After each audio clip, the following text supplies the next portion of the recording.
Jordan Maxwell is the best of the best when it comes to research in the United States of America on the occult, on those images that we see that surround us, on the pictures that we don't see that are subliminal. Jordan Maxwell has been a researcher for, I guess, most of his life. I know that he picked up my Illuminati CFR records back in 1967, right after they were produced. And he has dedicated his life to looking at those things that everybody sees but does not. All of those things that everybody hears but just passes by. He has touched the investigative community of this country. You don't often hear his name, but when you do, it's the worst guest ever on the Art Bell Show, Jordan Maxwell.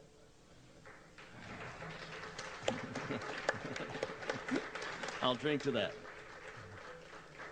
And all of those things you heard about his incident with the Girl Scouts, that's greatly over-exaggerated. Now, Jordan's a good guy, and you're going to find that to be a fact. He has been on our record called Lucifer 2000. We just did a cable show. Then all of a sudden, requests were coming in from all across the country. People were calling, wanted a copy, so we decided to make a release. We later did Millennium 2000, and it is now across the world. It's being bootlegged in Paris, it's in Sweden. I don't know if you got a copy of the German version, but it's everywhere. The work that Jordan Maxwell has done is appearing under the name of individuals like David Icke. But you don't hear the name of Jordan Maxwell. Researchers use Jordan's research. And he's got slides and pictures and stories, and he can tell you what is happening behind that screen. Because all of us, we take a look at it, and there's just a screen. There's a white screen. Sometimes there's an image on it. But he's going to talk to you tonight about what's behind that. And maybe even a little about what's behind the activities of the 9/11 incident. It wasn't Osama bin Laden. The likelihood it is Osama bin Bush. Because we are witnessing the Nazization of this nation. And Jordan understands the big picture, the total picture. And he's on our tape, saying things that no normal man would say. Yeah, he's not exactly normal. He's a strange sort of guy. But the people who come to these events have an interest beyond what they see on the alphabet networks. Jordan has it together.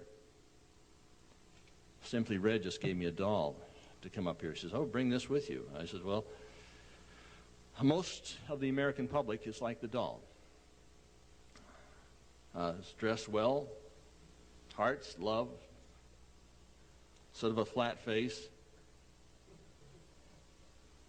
And I think H.L. Mencken once said, one can never underestimate the intelligence of the American people. They are dumb, dangerously dumb. And I could be speaking to this doll, and she would understand more than most of the people out there. There's no question about that. We are witnessing the Nazization of this nation. This is the beginning of World War III. We are in it.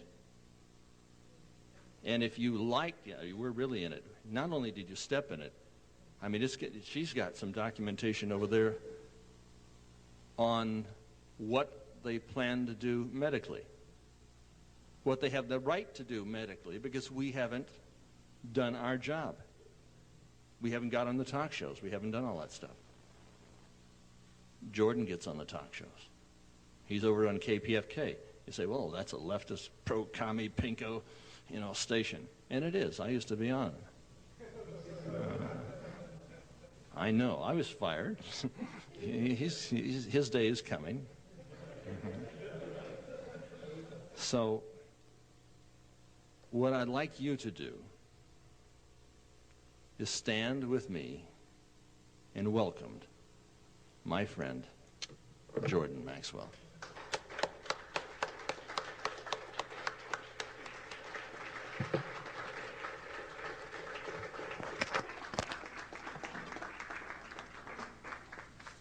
Here you go, kid. Don't be too bad. Okay. Thank you very much, Anthony.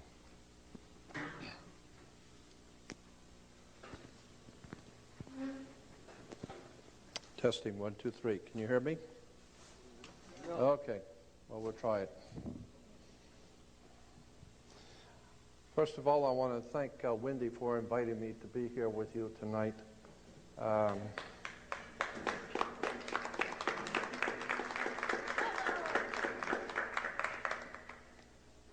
Yeah, that was a very kind gesture on Wendy's part. I wanted to speak here often in the past, but it wasn't to be. But Wendy is beginning a new year and a new project, and I think it's great, and I want to be a part of whatever she does. I want to thank you for being here, and I want you to understand that going out the gate, if you walk away understanding only one thing about me, and that is I don't wish to offend anyone, but Thomas Jefferson, I think I've got a little too much mic. Thomas Jefferson said, "I shiver when I think that God is just. I shiver for my country when I reflect on the fact that God is just." That's a very powerful statement. Because what he meant and what he was saying is that if we understand the divine presence in the universe, that one that men call God, if we understand anything about the divine presence in the universe, we understand that God is just, meaning that he's not a respecter of persons or people or concepts or ideas. God is above all of that. The divine presence in the universe I have the highest of respect for. But I also understand that God can be very cold, very crass. You break the law, what goes around comes around. You may be a wonderful person, you may be very sincere, you may have done wonderful things, you break the law, and what goes around comes around. There's no escaping divine retribution, period, because it's impersonal. It is totally impersonal. If you jump off a building, you're going to get your comeuppance quickly. If you do something against your friend, your family, your wife, your husband, or whatever, it may take a couple of weeks for it to come back to you. It may take a month or two. But whatever it is you put out there will come back. Bet on it. And that's why Thomas Jefferson said, "I fear more for my country when I realize that God is just." And the reason I bring that up is because there are many good people in this country who call out upon God and who want to do what is right and are praying for their country. But in point of fact, God is just. And unless and until you are doing what is right before divine universe, before the divine, unless, of course, you understand that truth stands on its own and truth does not need to be validated by ignorance, Whatever is true, it's true. And if you back away from it, that's your problem. God doesn't, there's no playing sides. So consequently, I feel that what I do, I'm looking for the real truth. I'm looking for the real truth that's out there, like X-Files says. And I have come to discover that when it is that you think that you have a good understanding of something, you need to go back and do your homework because you probably don't have it yet. And every time I found that I thought I had it all nailed down, Anthony was right. I've been doing what I do almost of my life. 42 years I have been involving myself in the research of the occult and the dark side of the world. Occult simply means hidden, those things which are hidden. And I've been involved in researching and studying and living with the occult world for some 42 years. And something I have learned is that when you think you know it all, you haven't got any of it. And when you think you've got it all figured out, no, there's one higher than the high one who looks on and you don't have it yet. And that's why humility is the first thing that we need to have when we're deciding and when we're thinking about godly or spiritual things, is humility. Because as one teacher of mine once said, and I've had some very, very brilliant people in my life to help me, and this one teacher said that if you can tell an audience something about God so that the whole audience can understand it, then that will prove conclusively that you don't know anything. Because any pea-sized, ignorant, ill-informed, unread brain like yours cannot represent the divine presence in the universe. We do not know the hand of God. All we do know is that whatever you do comes back to you. There are certain immutable laws in the universe. And unless and until you are prepared to look at the whole truth, nothing but the truth, and wherever it may go, whoever it may lead to, if you want to look the other way or if you want to play favorites, then somewhere along the line you're going to find out you're messing with divine justice. So the point I want to make here is that too many times we have been led to understand and told things which are not true, but which are uncomfortable to confront. And consequently, we have been led into believing that the judicial system, we have educational system, judicial system. Incidentally, the word system comes from a Latin word. The Latins in Rome, the ancient Romans called their sewer the system. And this is where we get our word today, the system. Yeah. So we have an educational system and a judicial system, and consequently, that's where we are, is in a sewer. Now, if we understand that government is corrupt, and God knows now even the most ignorant among this nation are finally waking up to the fact that the whole thing is corrupt. If we understand that government is corrupt, banks are corrupt, our law enforcement are corrupt, there's virtually no institution, our educational systems, no institutions in this country are above taking money under the table and looking the other way, and it's become a way of life, and soon it will be for America a way of death. Now, once you understand that the entire system we're living under is corrupt and filled with lies and deception, and now the best thing you could do if you're a politician is just kind of keep things going, just kind of keep paying people off and hoping everything will come out all right tomorrow. And little by little, what goes around comes around, and we are facing a terrible time of judgment, I believe, by the divine forces in the universe, which men have called God. I don't know what God is, but I know what he isn't. One of my teachers once said, you can't make God do anything he doesn't want to, and if he's going to do something, you can't stop him. So consequently, since you can't influence it one way or the other, you should get in tune with the divine force of the universe and go with the flow. And that's what I believe, and that's what I've been trying to do all of my life. Just go with the flow and find out where the facts lead you.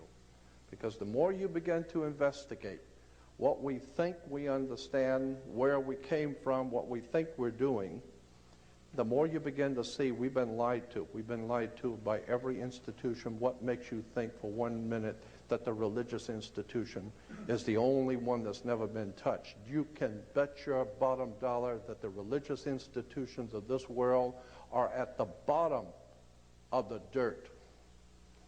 The religious institutions in this world are put there by the same people who gave you your government, your corrupt education.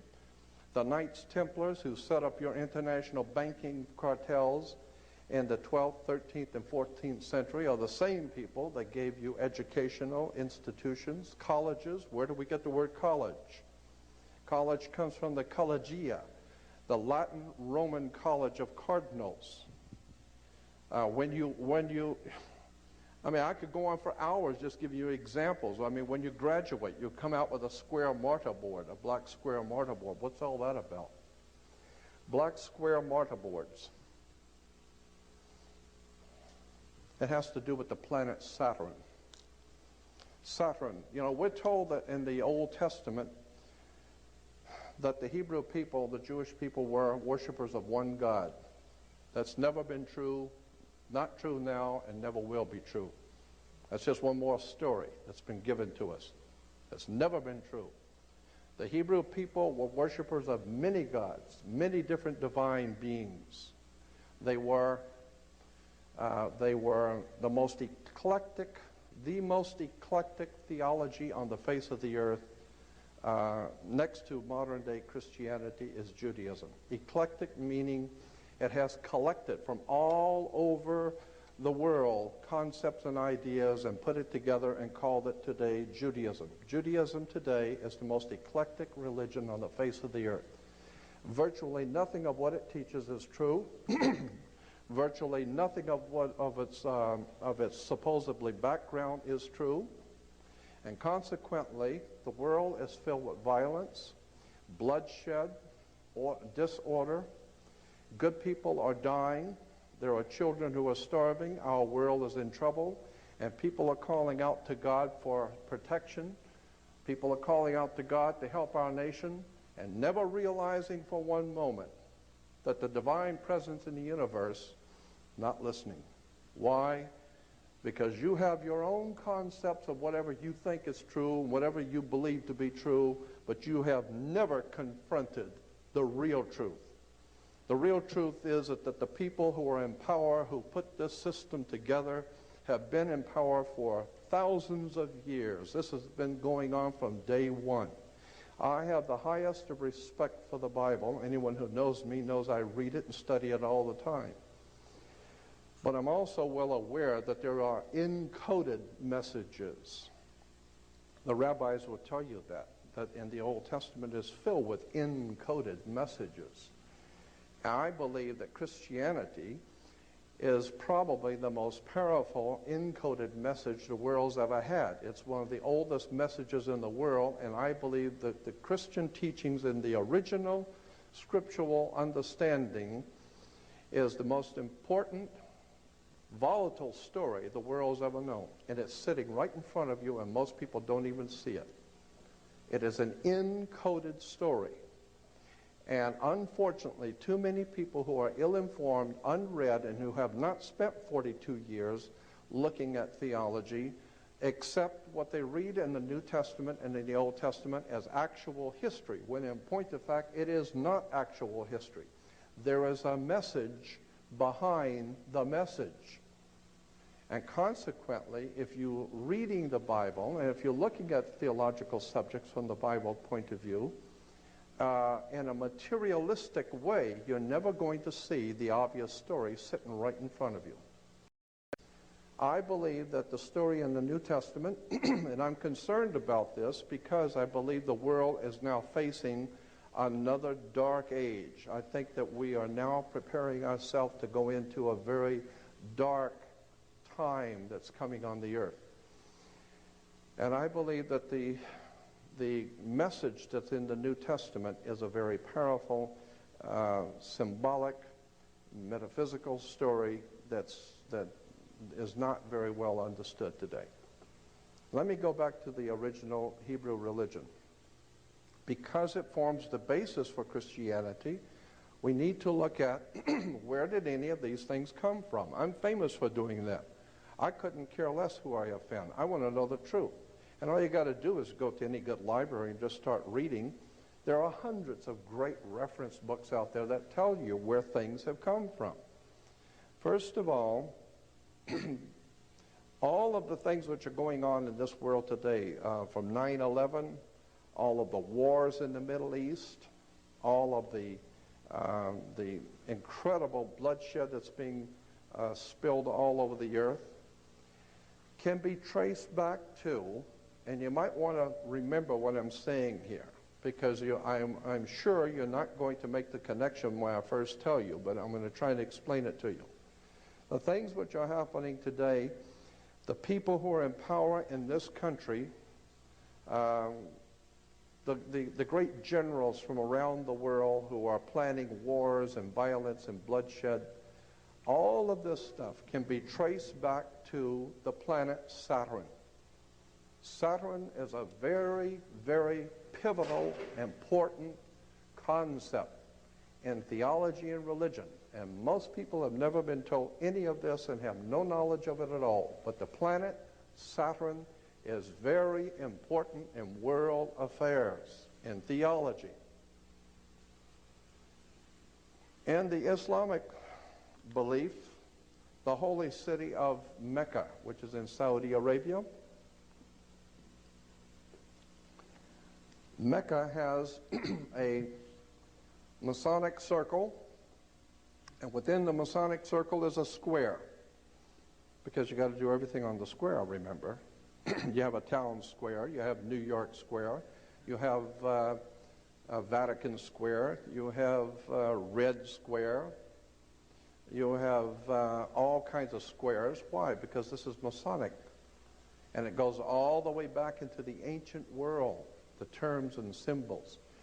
Again, the planet Saturn is called the Black Square. It's called the Dark Sun, the Black Sun. This is what the Nazis and the SS and the Gestapo wore black.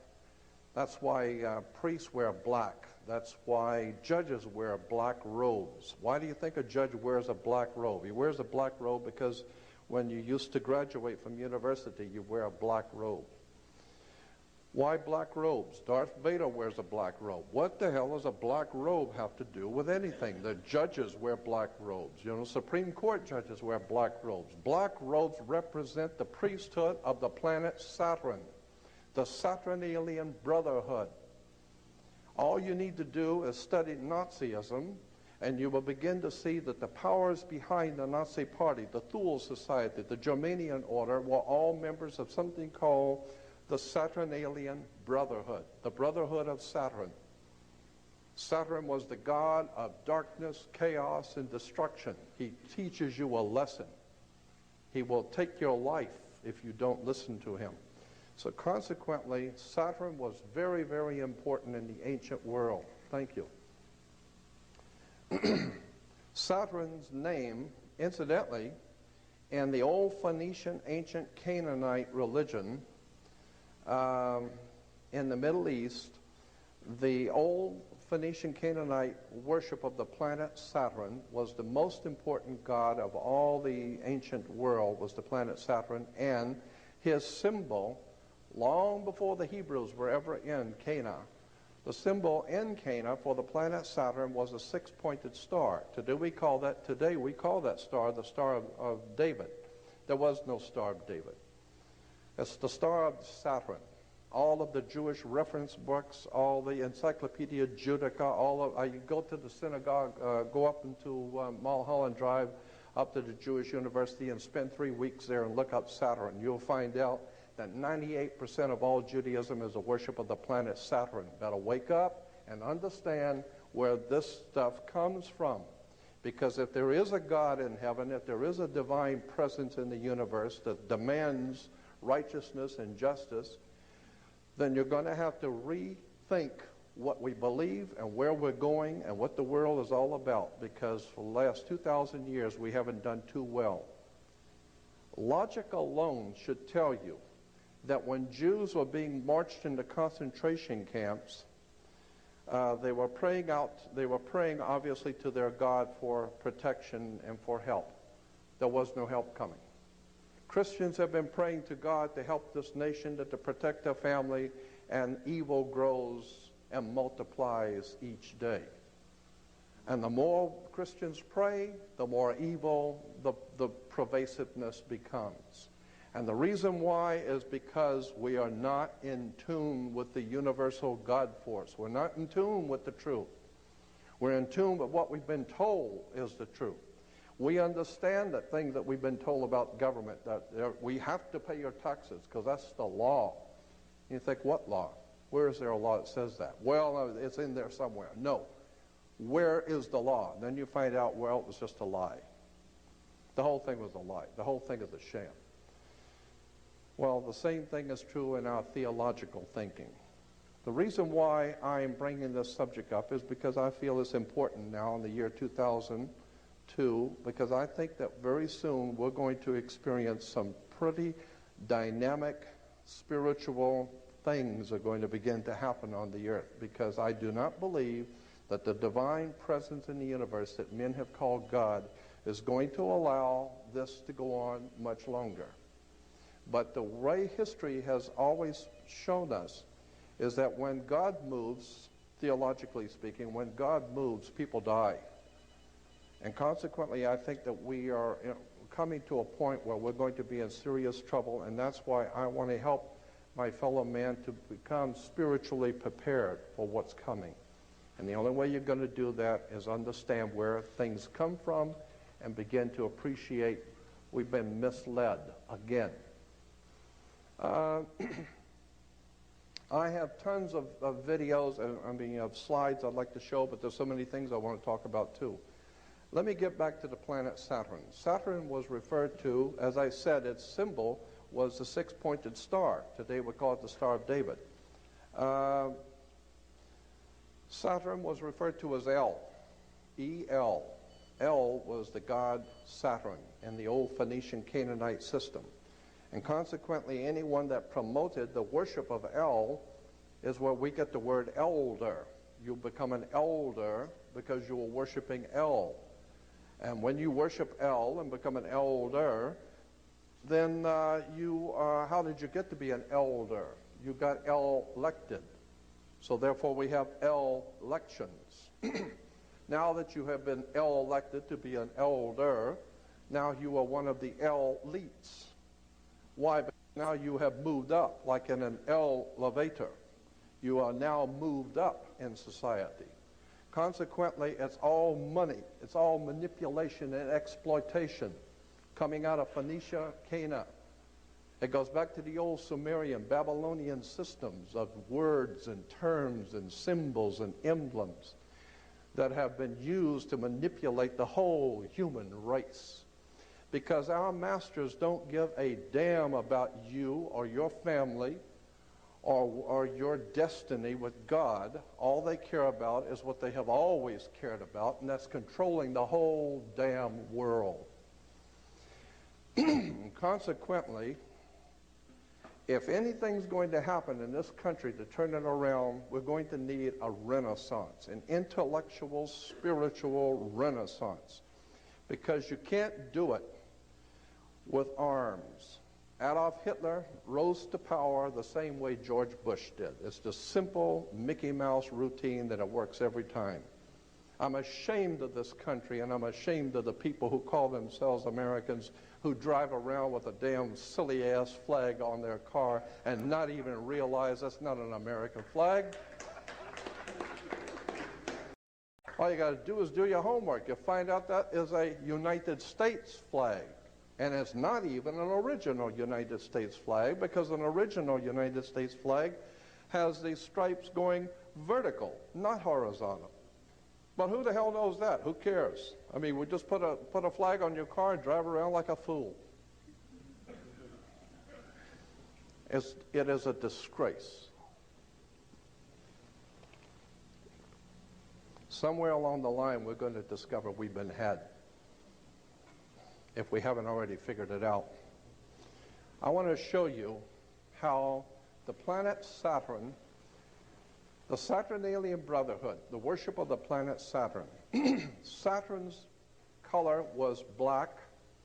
The black, each one of the gods and each one of the planets were associated with a different color. Green was associated with Venus, and that's why today in Islamic countries today you will see all of their flags and harlotry in Islamic world are in green. And you'll see the crescent with the star. Many people think the crescent is the crescent of the moon, but it is not. According to the actual research documents, the crescent on the Islamic flags is the crescent of the planet Venus. And the star represents Venus. It is a religion that is based on the worship of Venus, but which has incorporated the Saturnalian philosophy in it. So, like all the other religions, it is also a very eclectic religion. We hear that God's name is Yahweh. Let me tell you something about Yahweh. I mean, I've spent 42 years looking at this stuff, and as far as I'm concerned, I'm amazed at how many people don't even begin to know what these words mean. Yahweh is not the name of God. Yahweh in Hebrew is an expressive term. It's expressing something. It's describing something. It's not a formal name of God. Yahweh in Hebrew simply means, and the best way to explain what the word means is to take a garden hose and hold the end of it, turn on the water, and you feel the pressure building up. When you release the hose, it's a release of pressure. It's a release of energy. In the Hebrew, in the ancient Hebrew, the release of dynamic energy was called Yahweh.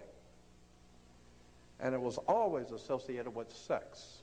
It's the building up of the sexual urge, and the releasing of sex in the sex act was referred to in the ancient Phoenician Canaanite system as being one with Yahweh, the explosion of divine creativity. That's why our Jewish physicists have told us the universe came into existence by a big bang.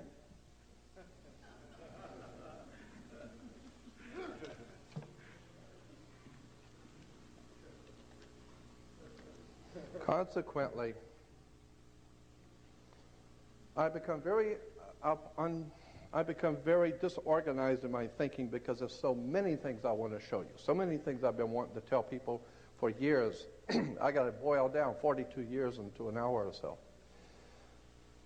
But suffice it to say that the planet Saturn is very important, and you need to remember that and do some research on it, and you will find that the Nazi Party was probably the most glorious Saturnalian brotherhood we've ever seen. Nazis were heavy into the Saturnalian system of philosophy, war, destruction. The ancient Phoenician Canaanites said that the women should listen to their god Saturn. They always knew Saturn had rings. So they said the women should listen to their gods, so women were to wear earrings. Men were to get married before their god, so they were to wear a wedding ring. Kings were to get crowned before their gods, so consequently they would have a round crown, the corona. The ring. Saturn is the god of this world. From that we get the dark side of the force, Darth Vader. Remember Darth Vader with his Nazi helmet speaking through the Masonic triangle? Somebody better do their homework. This stuff is fascinating when you get into it. In the ancient Phoenician Canaanite system, when it finally bled into Europe thousands of years ago, it formed what we call the Celtic Druidic system. The Celtic Druidic system had its origins in the old Phoenician Canaanite system. That whole area we call today Israel and Lebanon, that was called Phoenicia, Canaan. And consequently, that whole system of the Canaanite religion found its way into Eastern Europe and then into Northern Europe and formed the basis theologically for what came to be known as the Celtic Druidic system. The Celtic Druidic system, one of the most important symbols, and some of you have heard me say this before, One of the most important symbols in the old Celtic Druidic system was a magic wand, like Merlin the magician with his magic wand. That's Celtic Druidic. Magic wands were always made out of holly wood. Okay? And they're still working their magic on us in Hollywood.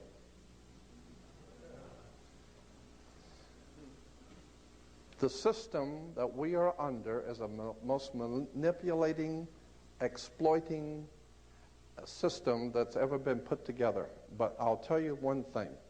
The Steven Spielbergs and the George Lucases and the Michael Eisners and all the guys that run the entertainment world, all of them, are many things, but stupid is not one of them.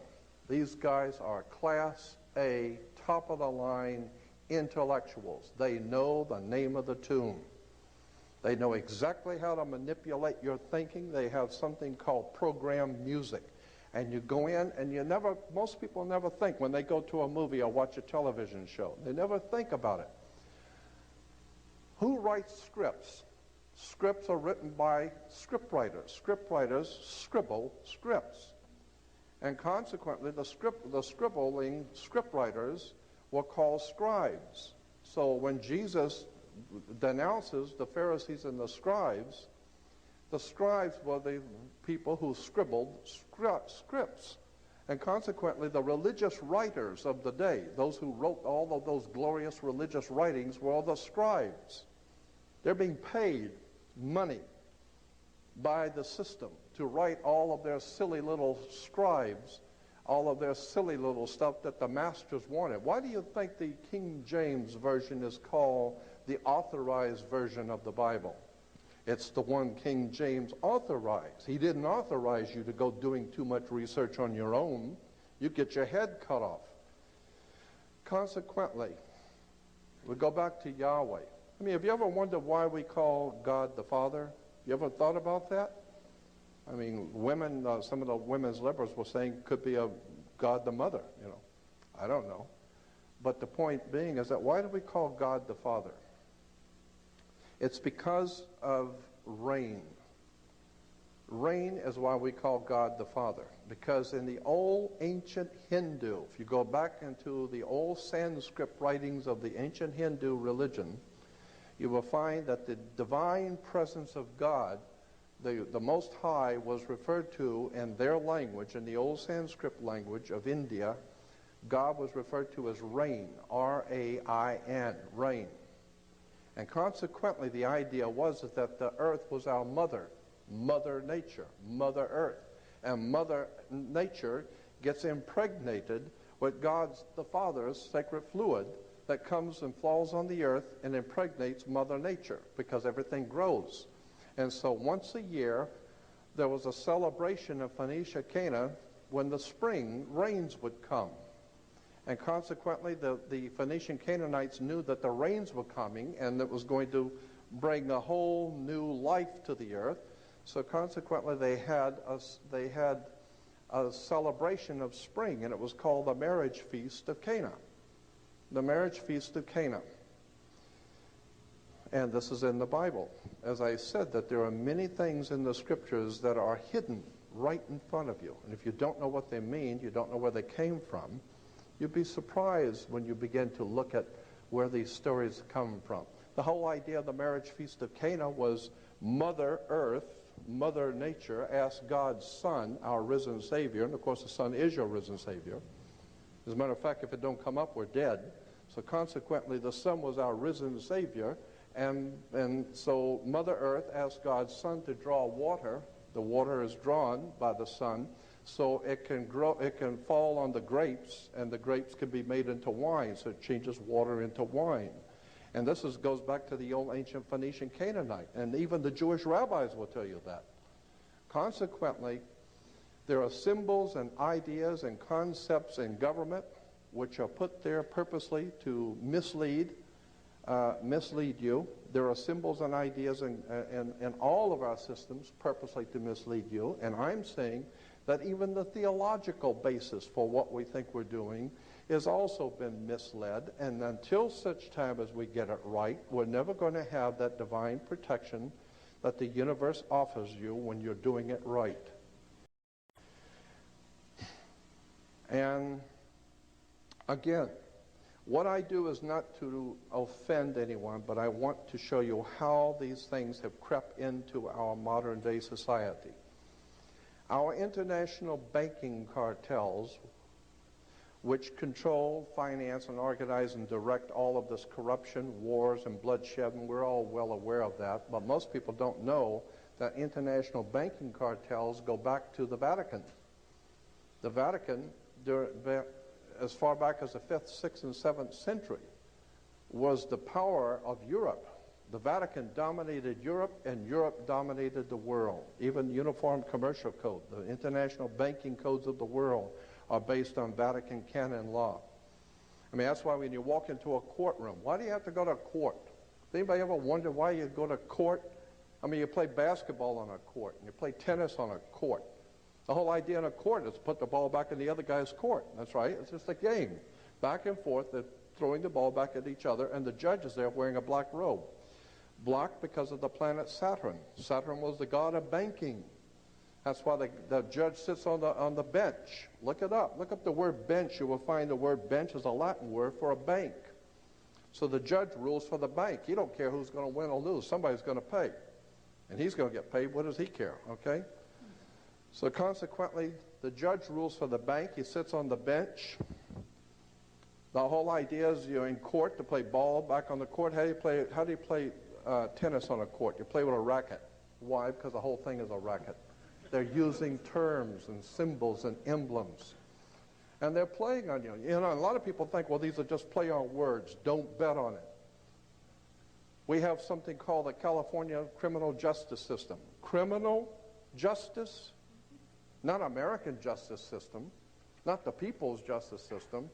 It is the California criminal justice system. You think that's by chance? Think about it. You think that the government makes mistakes? The only mistake is that you're thinking that they're making mistakes. These guys know what they're doing. When they say criminal justice, they know what they're talking about. The criminals are in charge of the justice. That's why it's a criminal justice system. Okay? The mafia runs this town. I personally know that. Los Angeles is run by the mob. If you don't think so, they got their own license tags. The mafia has its own license tag that the police department does not touch. They see a mafia license tag, they do not touch it. I'm not going to get into that. But I can tell you that the mafia and the mob runs this country. And the Catholic Church is behind the mob. Period. My mother had an uncle when I was growing up as a child. I only remember him faintly because I was very little, who worked in the Vatican, Secretary of State's office. He was not clergy, he was civilian. And I grew up in my hometown having two uncles who were federal judges.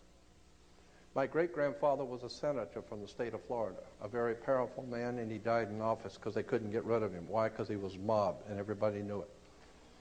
My Uncle Joe Valenzino used to come over every now and then with this big cigar and sit, and my father used to tell me, don't you ever, ever ask Uncle Joe what he does for a living. Ever.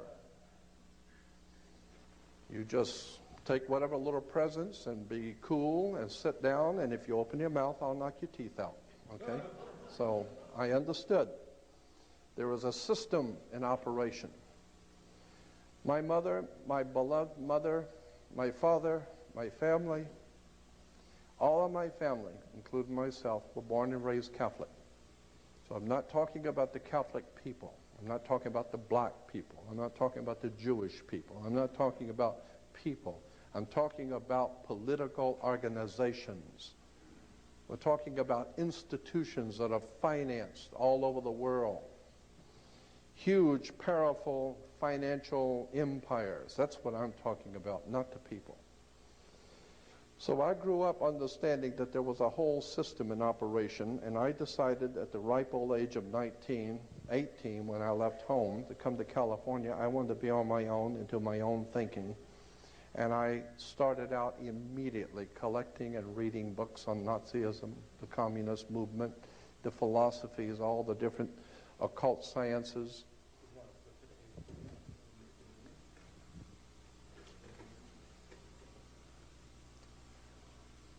And it became apparent to me that the entire world system is corrupt.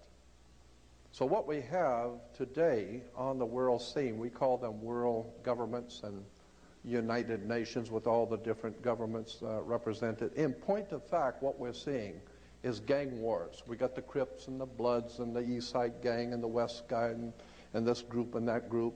And today we call them nations. No, they're only gangs. They're all corrupt, money-grubbing. And so consequently, what goes around comes around. And we're seeing the complete breakdown of law and order around the world, and I believe that there is a divine retribution coming. And this is what I'm trying to do, is make people aware that do not put your faith and trust in man in whom there is no salvation. Do not look to your religious institutions for any spirituality. They don't have any. I don't care what it is. They don't have it. The very word church, the word church is an English word. From the King's English, it goes back to a word in Scottish, kirk. K-I-R-K is church in English. Kirk in Scotland goes back to a Roman goddess, Circe. Circe goes back to a Greek goddess in Greece called Circe. Circe gave birth to Roman Circe. Roman Circe gave birth to Scottish Kirk, and Scottish Kirk gave birth to the English word church. So consequently, when you go to church, just remember it goes back to Mother Circe in Greece. Circe, if you go back to the library and get some books on Greek mythology, it will tell you that her name gives birth to what we call the church today. And Mother Circe was able to hypnotize people and bring them into her home, hypnotize them, and so that they would lose their mind and become animals, and then she would feed off of them, eat them and feed off of them. That's Greek mythology, Mother Circe. So consequently, Mother Church has done just that. She has hypnotized people, brought people into her house, and consequently lives off of them. One of the most important financial institutions in the world is the Roman Catholic Church, and all the other churches like the Mormons and the Seventh-day Adventists and Christadelphians and Jehovah's Witnesses are trying to catch up with. Consequently, all you need to do is just go see Godfather 3, and it will tell you, that's a true story, Godfather 3, about the killing of the Pope, when the propaganda duet, the P2 Lodge of Freemasonry, had to get rid of the Pope, because he was a good man. That particular Pope was a good man, and he wanted to try and straighten out the church, and they figured they'd better straighten him out. So he was dead. He died on the 33rd day of his pontificate. He died on the 33rd day. I think that's interesting. And that's in the movie Godfather 3. Consequently, I don't know if you know this or not, but at the end of the Second World War, to show you another facet of the church's work,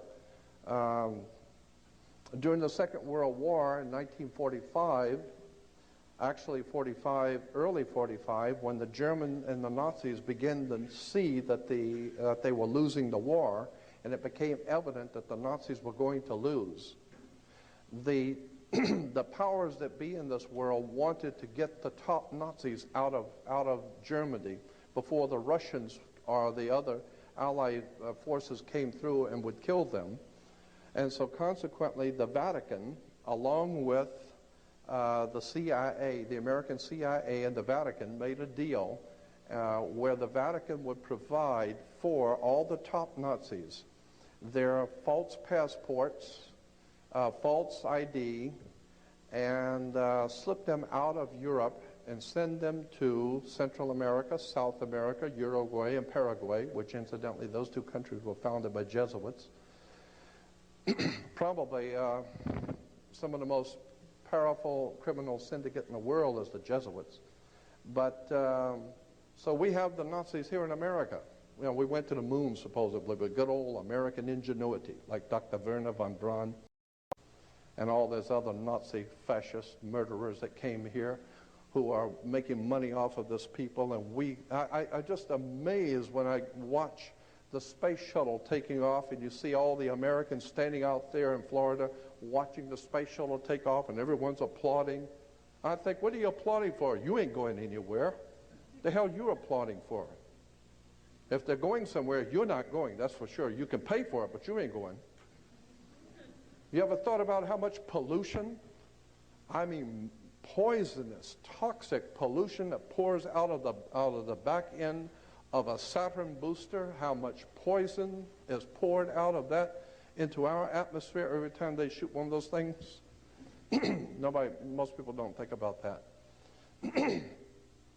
Consequently, I believe that it's a time that the idea, this time has come to look at the real foundations of our system of thinking in this world. Because if you're going to call out to God, you better get it straight.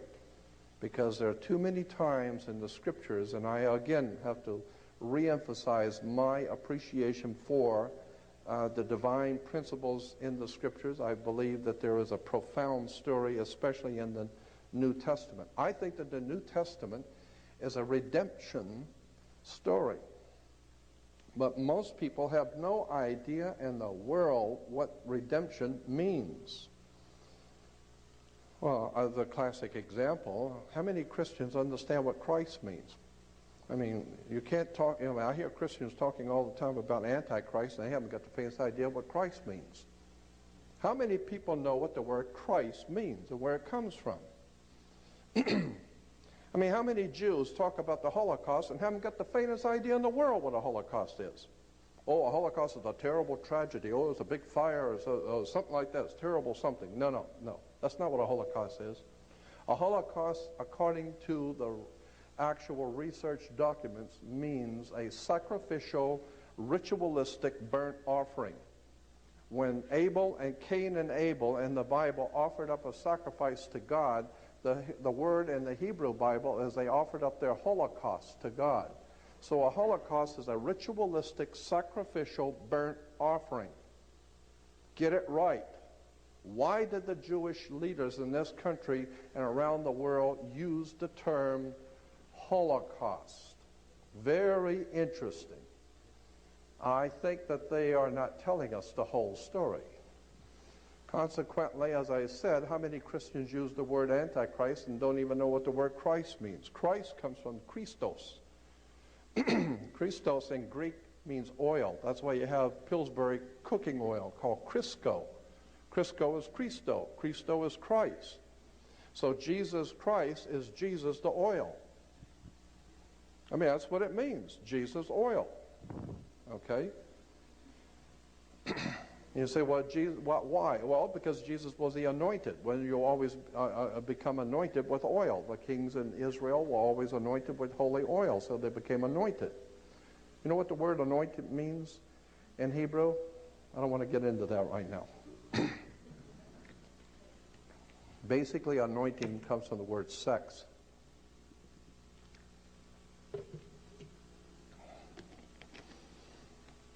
You'd be surprised how much sex is entwined in religion. Sex, drugs, and rock and roll. There's a huge amount of words and terms and symbols. And when we begin to see how these stories have been put together and misrepresented, again, I believe that the Bible has been misrepresented. I think that if you go back into the ancient world and begin to see where the Bible comes from, who wrote it, and you begin to read the encoded story, it becomes fascinating stuff. And when you understand that, and I do a whole lecture, sometimes it takes 4 to 5 hours for me to do it, on astrotheology. Astrotheology is the basis for all religion on the face of the earth.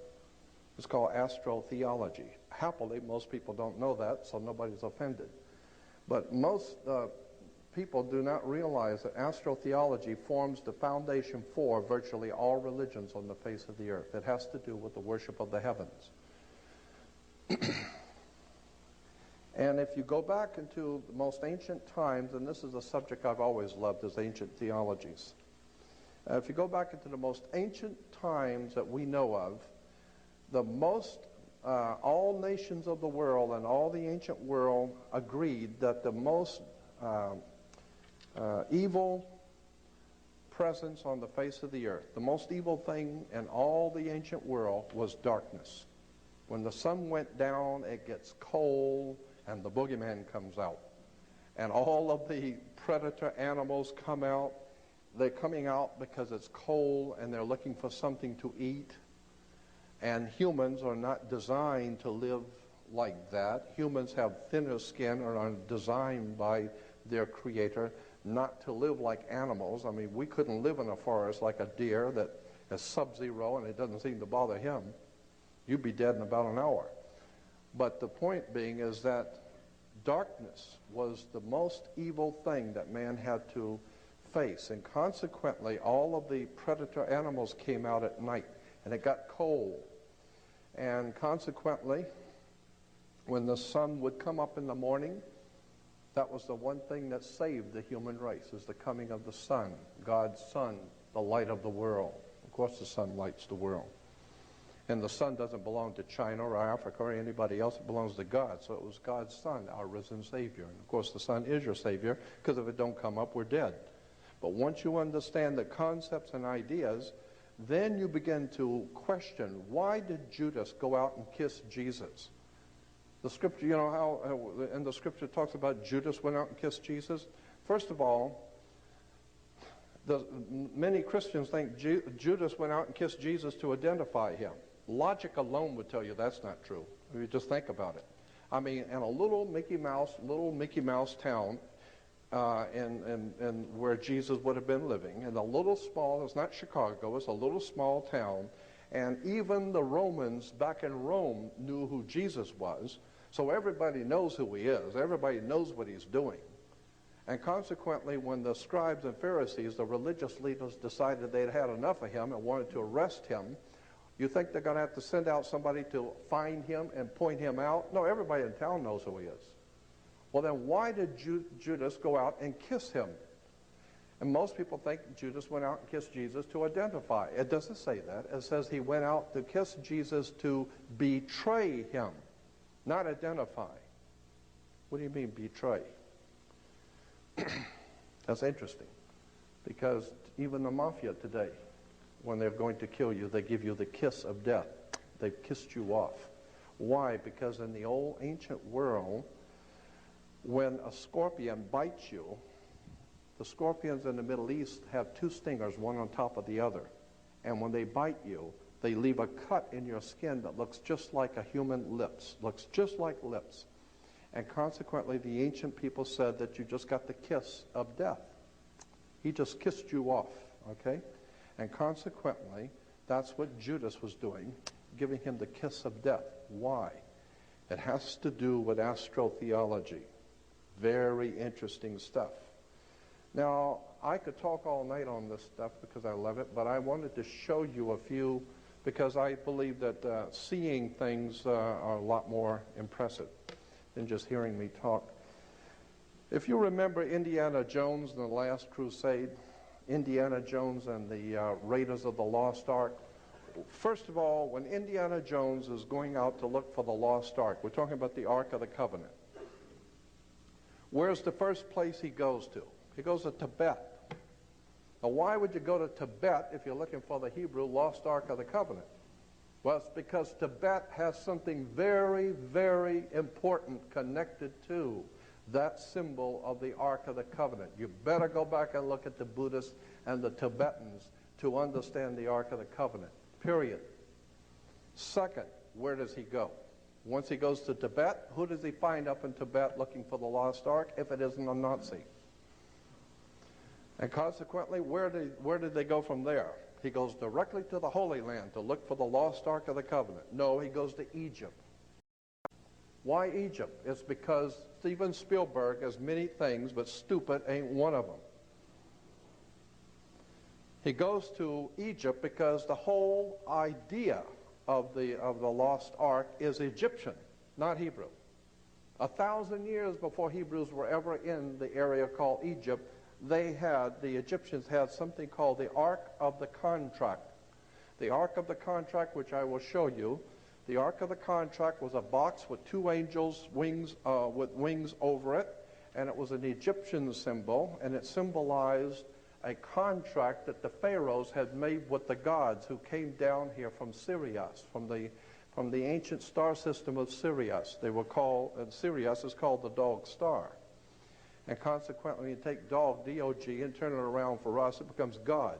G-O-D is dog spelled backwards. It goes back to Sirius, the dog star. It goes back to Anubis in the Egyptian. So that the Ark of the Contract became known as the Ark of the Covenant. No, it's the Ark of the Contract, and it was 1,000 years before Hebrews ever had it. Consequently, when you understand our symbolism in theology and religion, you come to find out that we have been sold a bill of goods on so much.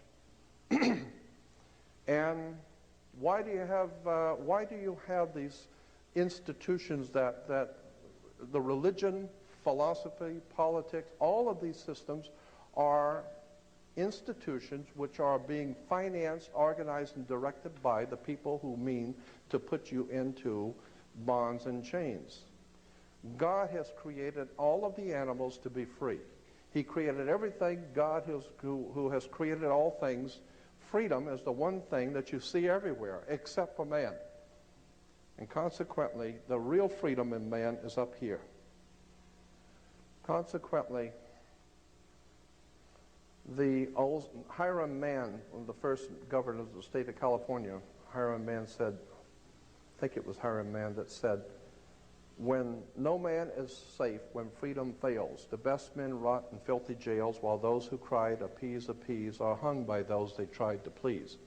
Meaning that there can never be a common cause with darkness. There's no place for light dealing with darkness. You have to know the truth and seek the truth, and the truth will set you free. That's an old adage, but it's true. The more you educate yourself, the more you understand where things come from, the more obvious things become, and you begin to see lies everywhere. And now you're in tune with God, and now you can begin to see where things have come from and where they're going. Let me show you a few slides, because I got tons of them, and you don't have to put that in right now. No, I just got that just in case something were to happen. Okay. So let's assume that it's not going to. Never assume anything. Yeah, I know that. Last time I did, I was wrong. Okay, let me just give you some examples of the kind of thing I'm talking about, that things that we see every day and we don't realize where they've come from.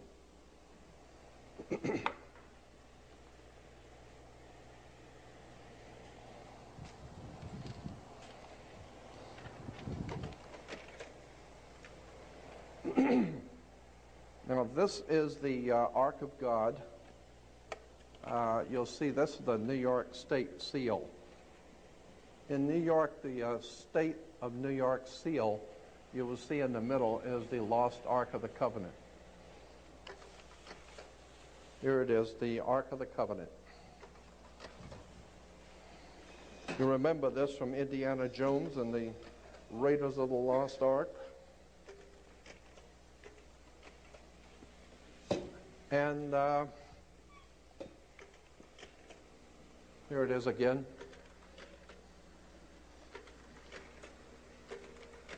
Incidentally, the ark, the box itself represented the female, the ability to give life. And so the priest would drop blood in front of the ark, representing the menstrual cycle of the female, because it had again to do with sex.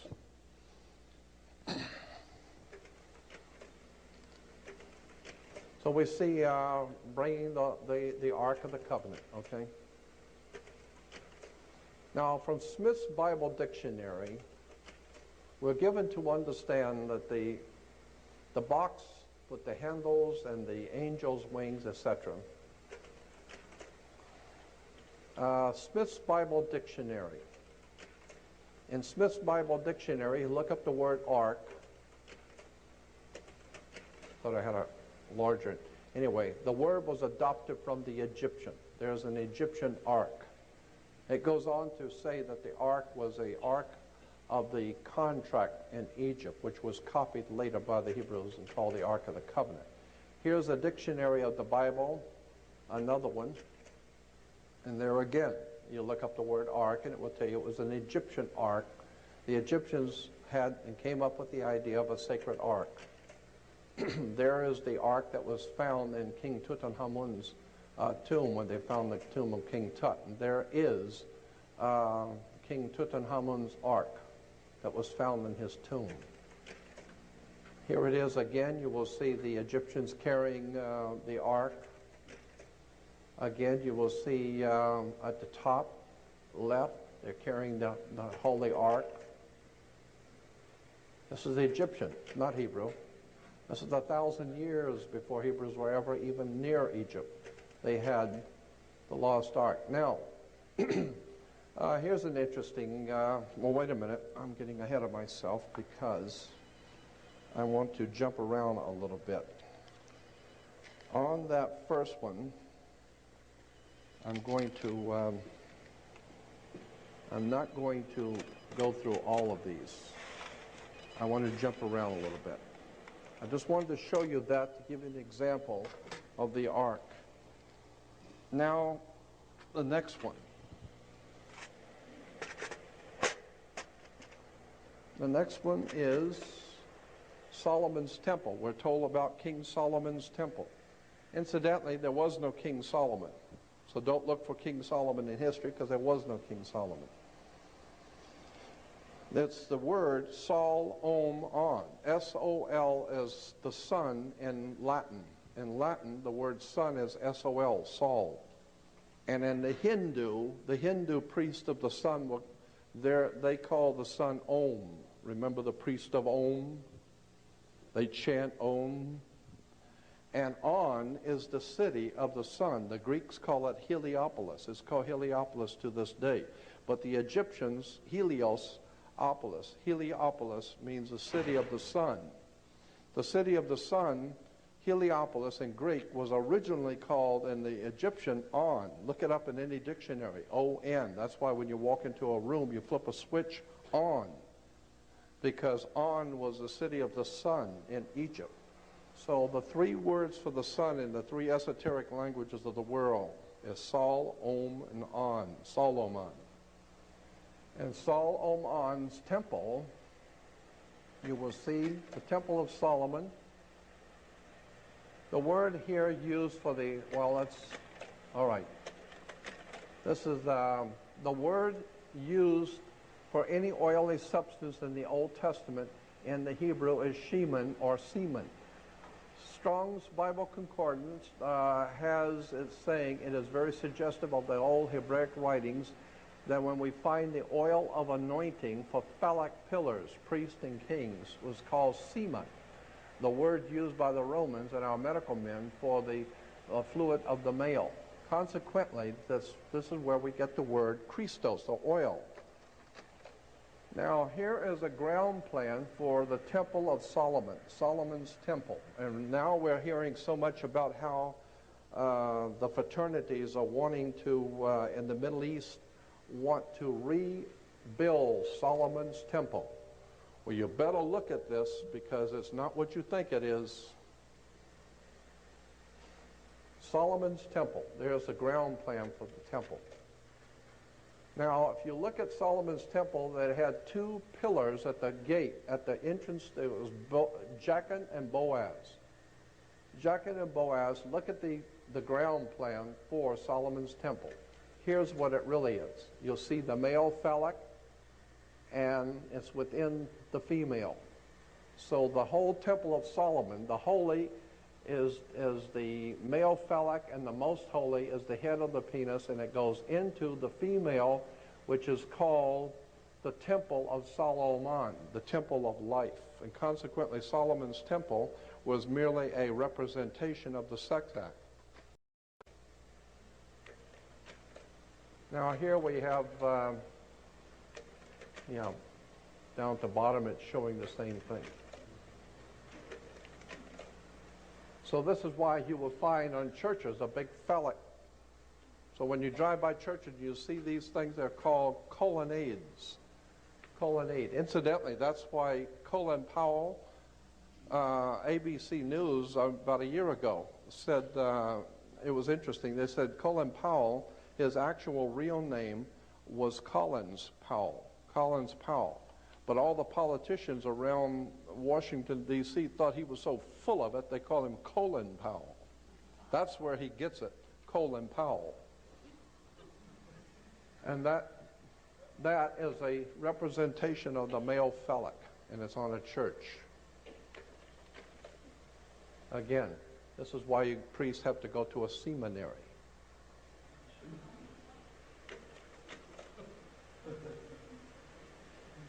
Here it is again. Here's another temple.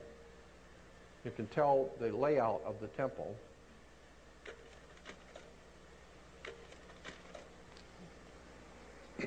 No, that's not Bill Clinton. This is a Egyptian god named Min, M-I-N. And you'll see the Egyptians climbing the pole. It's called the ceremony of climbing the pole of Min. The pole, of course, is the representation of the male phallic. One of the most important is that of the maypole. This relic of pagan tree worship originally represented the cosmic axis and the phallic power of the sky god. Here are dancing around the maypole and have no idea in the world that women are dancing around the male phallic. And I think, and then Christians once a year in September have something called See You at the Pole. And have no idea in the world that it's the same old idea of see you at the pole, dancing around the male phallic. These are called scepters of power. These are symbols of male power. Yeah, that's what it means. So when you see these symbols in their hands, it represents the dominance of the world by the male sexual principle. Okay?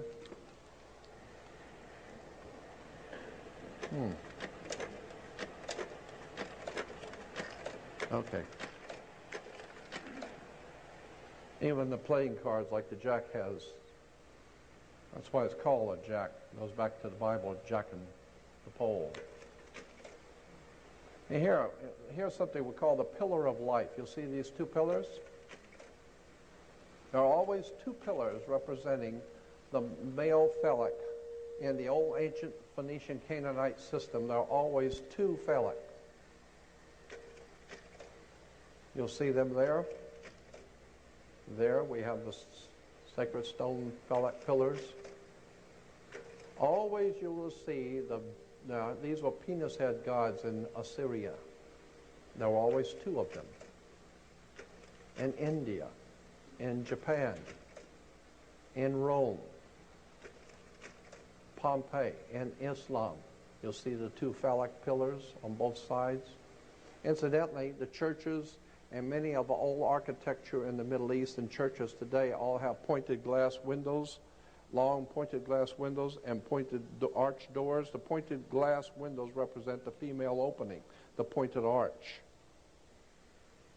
And, of course, the twin phallic pillars. And you see it everywhere. Here we have the body of Osiris. Let's see, the sky is supported on the bottom line. It says the sky is supported by two phallic pillars. And you see that everywhere. Incidentally, the Washington Monument is a phallic symbol. And it connects, it's the male phallic, and it connects to the female ovaries, the Oval Office.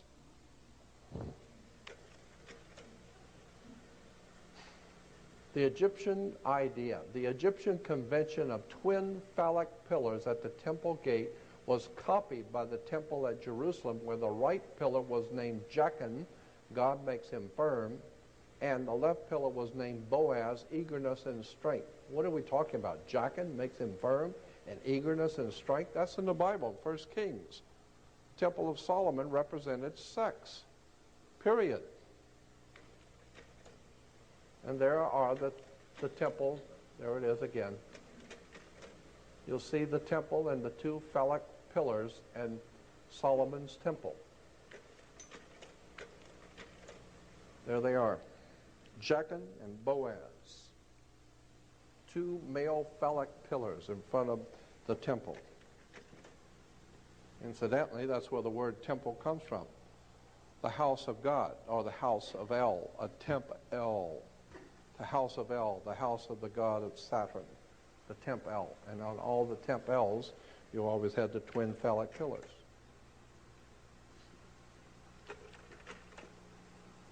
There it is in downtown, on Wilshire in downtown Los Angeles, the synagogue has the two phallic pillars.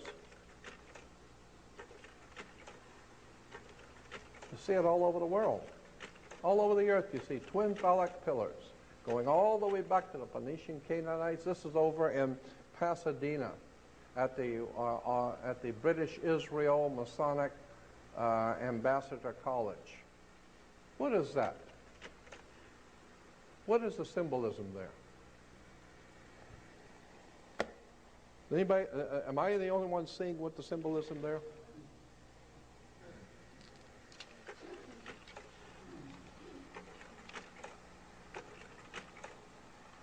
There's the king with this phallic symbol on both sides of the...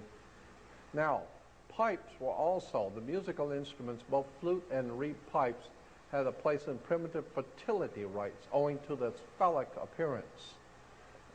And the second line goes on to say, singles and double pipes, among other instruments, are depicted in the Mesopotamian art from the 3rd century millennium.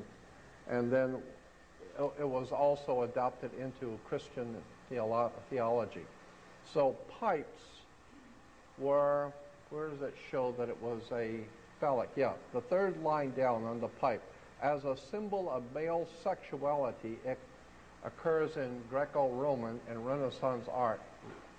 And so the pipes, and this is why we have something called a male organ, the male organ, the twin pipes. So when when you see the Mormon church with the male organ, just remember that's what it all means. That's where it came from, the twin phallic pipes. Now,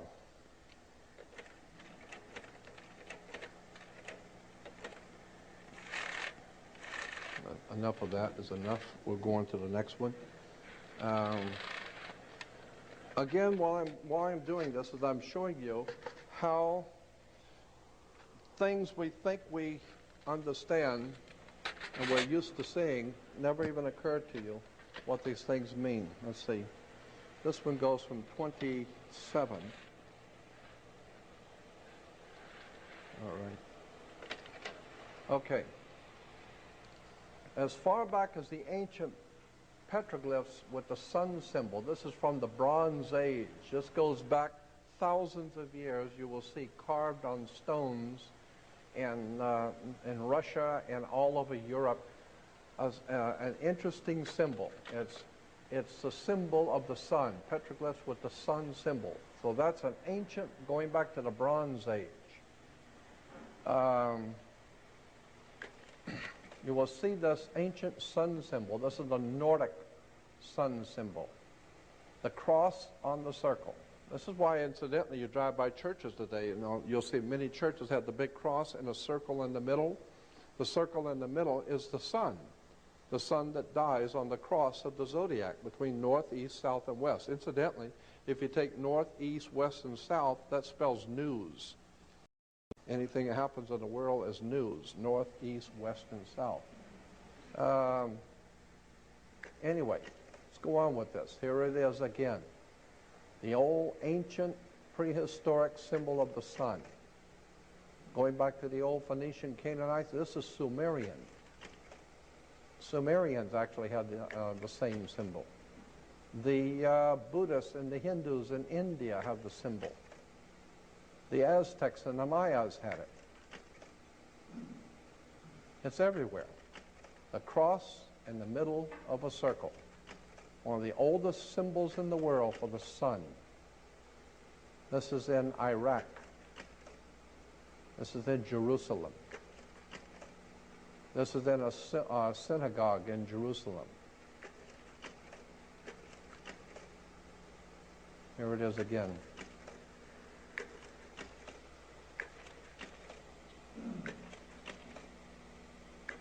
Always is the cross in the circle.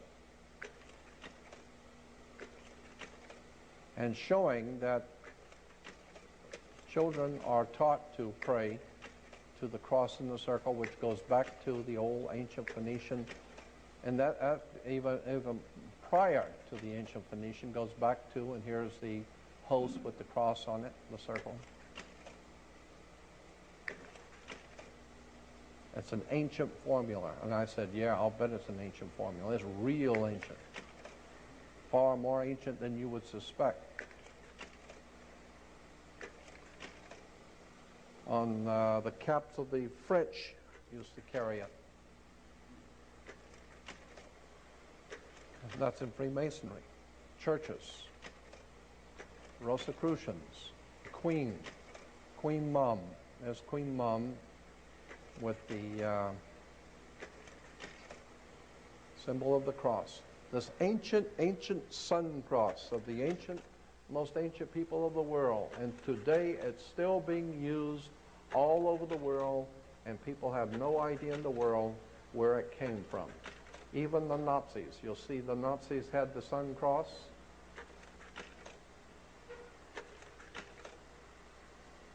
Nazis with their sun cross.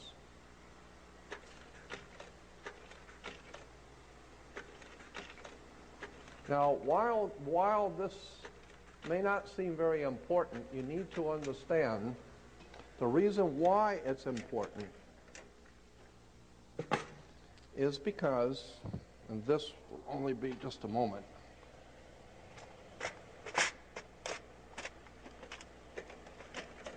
even the Pope wears the sun cross.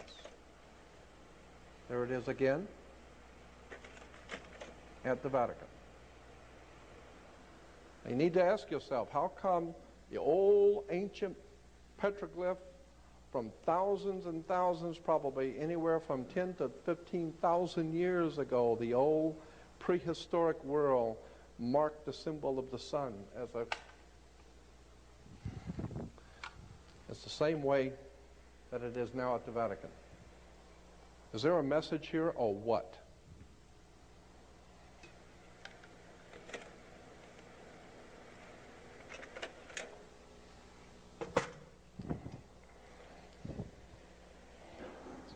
So when you talk about God's Son being the light of the world, you better look at it, because there's something else going on here.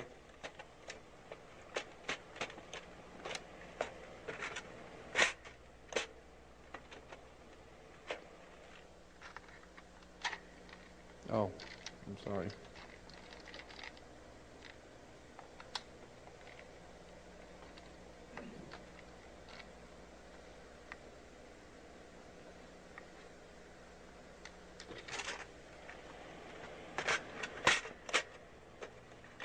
Now, what is this? This is number 5. Yeah, this is number 5. Okay. Okay, yes. Now, we're talking about the law before, and Moses is the lawgiver. Actually, the word Moses is an Egyptian word, and in the ancient Egyptian language, the word Moses meant the son of.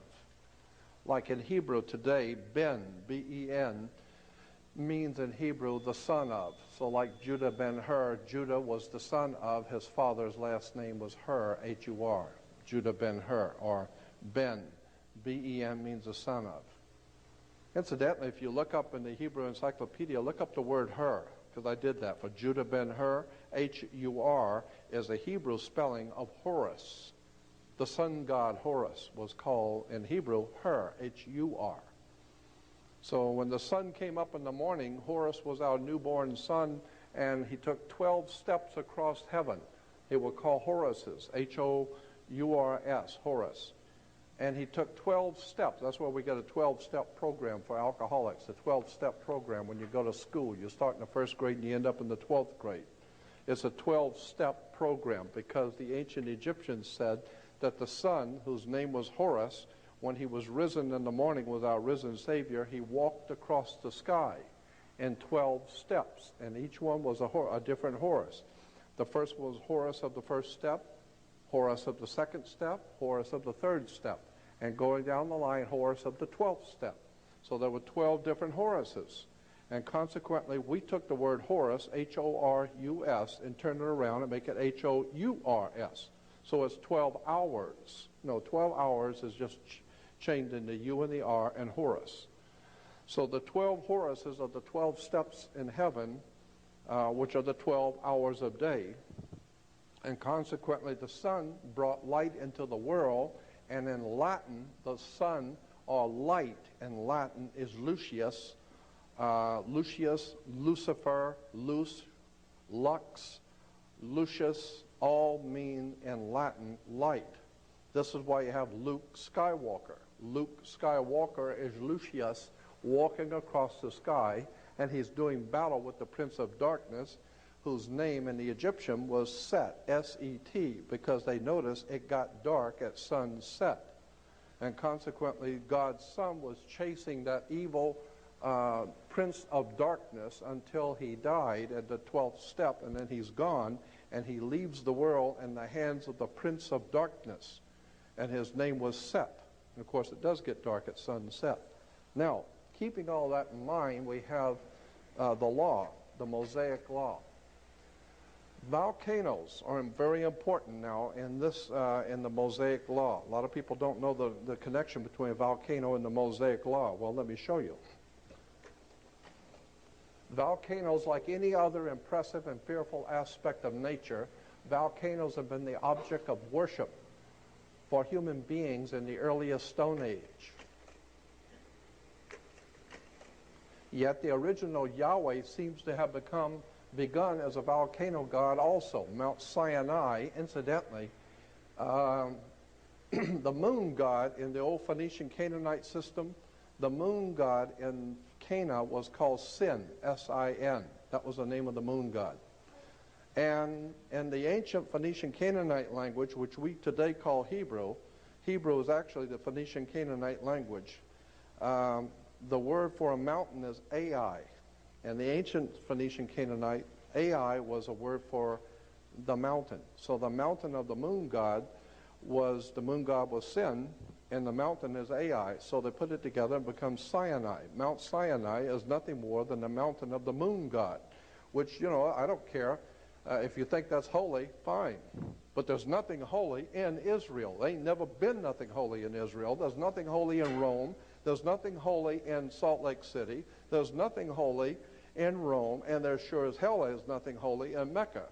All of this is a play on words and terms, and that's why you can call out to God, and all the nations of the world can call out to the divine to protect you and to protect your country, and there's no protection coming. God did not step in to save the Jews from Hitler, and it does not appear that God's doing anything to step in to save this country. Why? Because like Thomas Jefferson says, I fear for this country when I remember that God is just, meaning that until you get yourself in line with truth, and until you've got this correctly understood the divine presence in the universe and what is truth, and until you do that, don't call out to God. And remember how in the book of Isaiah, when the scripture says, don't call, the scripture says in Isaiah, God saying to the people, when what you dread comes upon you as pregnant pains upon a pregnant woman, as pains of distress upon a pregnant woman, when what you dread comes upon you like pains of distress on a pregnant woman, do not call out to me to help you. Do not call out, because I will not be found.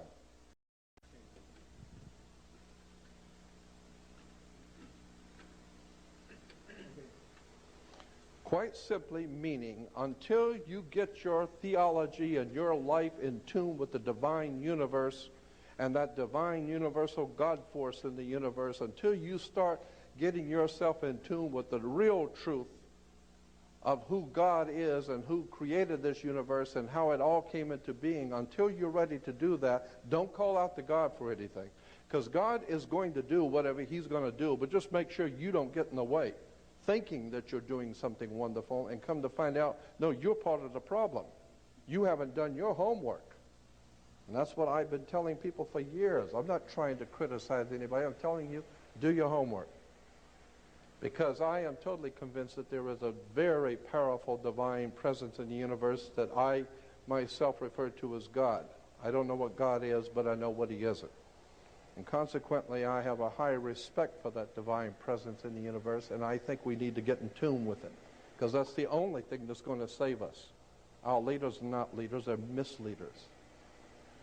Yet the original Yahweh seems to have begun as a volcano god. Mount Sinai, where Moses encountered him, was the seat of a Midianite god who formerly had dwelt in the volcano. He was also identified, Yahweh was also identified with the local moon god, Sin, after whom the mountain was named. The appearance of Yahweh as a pillar of cloud by day and a pillar of fire by night certainly suggests a volcano spirit. The Bible says in Exodus that Yahweh appeared as a pillar of cloud by day and a pillar of fire by night. That's true. There's the holy mountain with the pillar of cloud by day and a pillar of fire by night.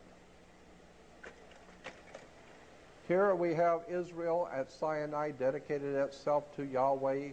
And what do you see? Does that look like a volcano to you? Here's another one. Jehovah led the sons of Israel to a mountain named Sinai in the desert. He gave them his law. Does that look like a volcano to you?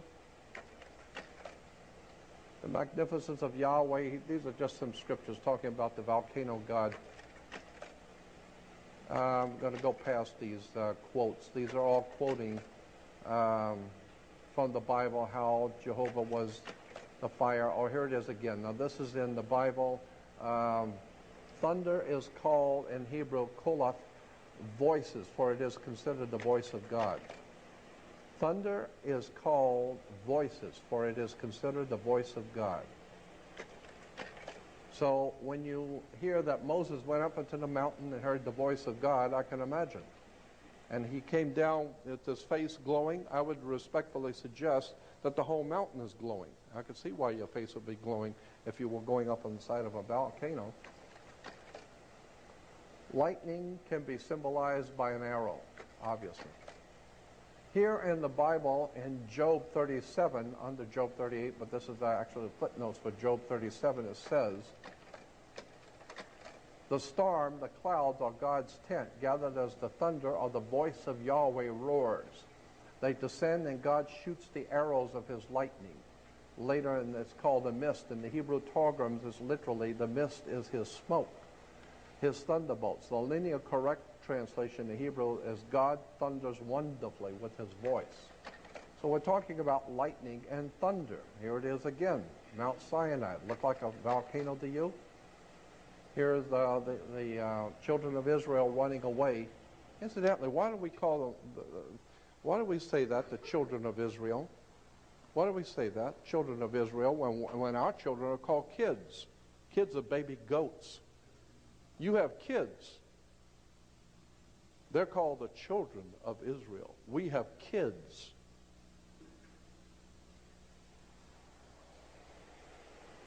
Mount Sinai, does that look like a volcano to you? Here is Moses.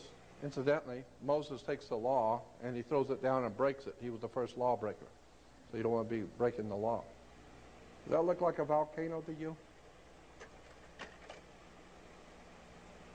There's one Hebrew telling another one, that's a volcano, airhead. See it?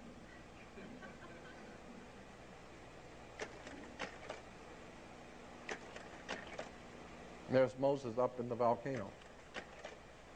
Here is from the Encyclopedia Judica, one page gives the symbols for each one of the holidays, like Rosh Hashanah, Yom Kippur, Hanukkah, Feast of Purim, the Passover, and the Feast of the Giving of the Law is in the lower right. The Feast of the Giving of the Law. There it is. The Feast of the Giving of the Law. Does that look like a volcano to you? Huh?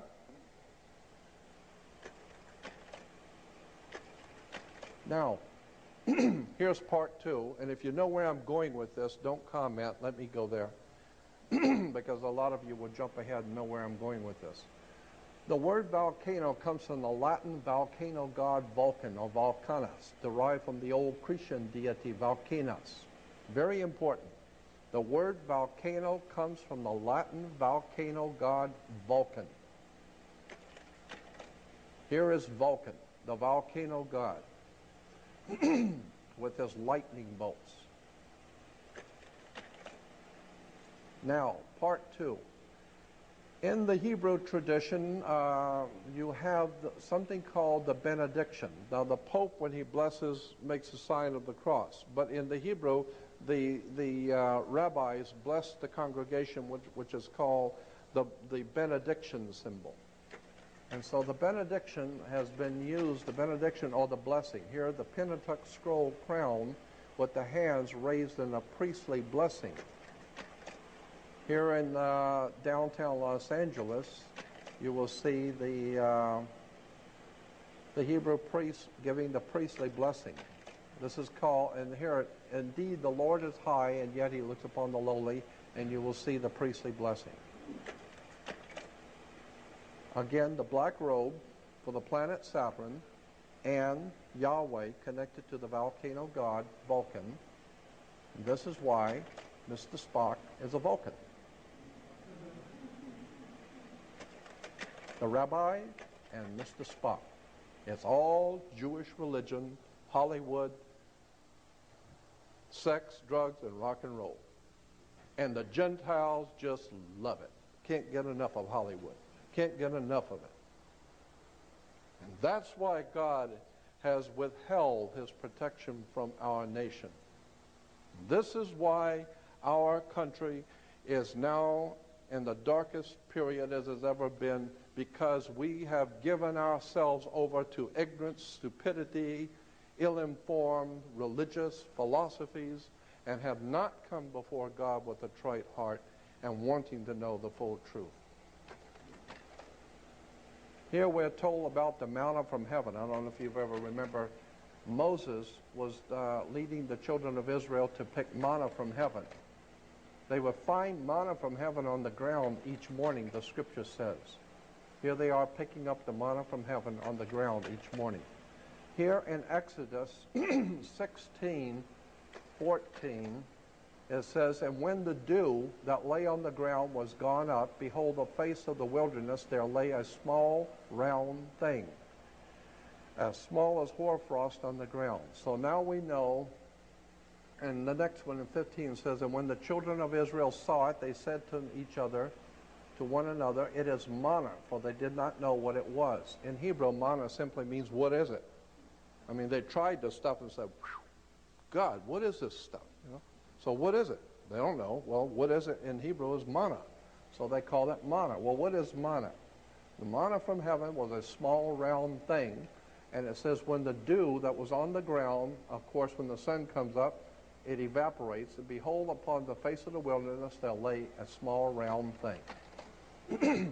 Manna, meaning Hebrew, what is it? It had 7 characteristics from the old ancient world. Small, round, wafer-like, sweet, could be hard, can be melted, and it was obviously from heaven.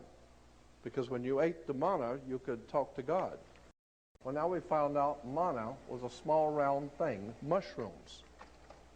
And here are the priest of Israel. Here's the Hebrew priest of Israel wearing a mushroom on his head. The mushroom headdress. I've often wondered, see, because the mushrooms were a hallucinogenic drug. And I've often wondered, is that why they call the priest high priest?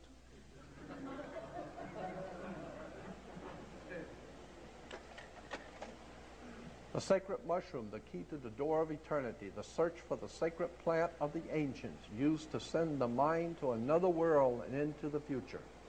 Let me tell you something. I've never tried any drug in the world ever. Not pot, nothing. Ever.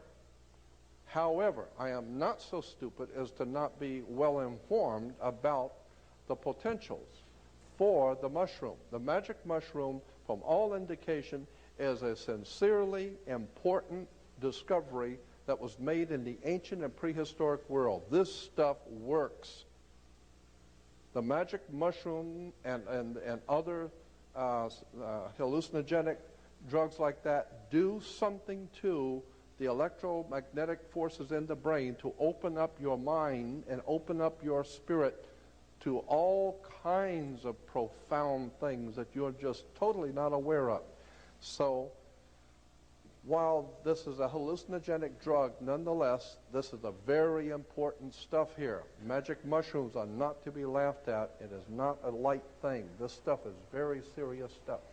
And that particular kind of mushroom is called a Amanita muscara. The sacred mushroom and the cross, John Allegro, the third man in charge of the Dead Sea Scrolls, wrote this book.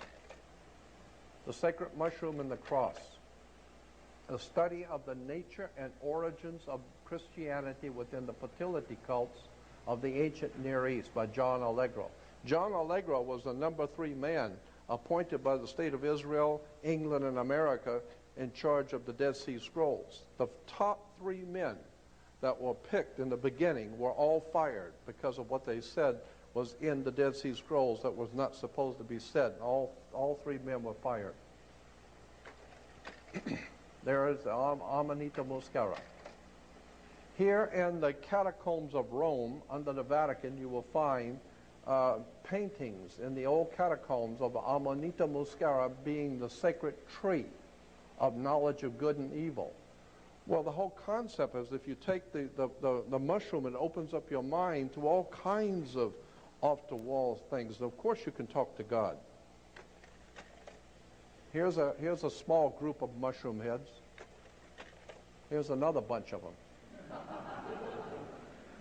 The chump there with the big beard looks like he's been on it for a while.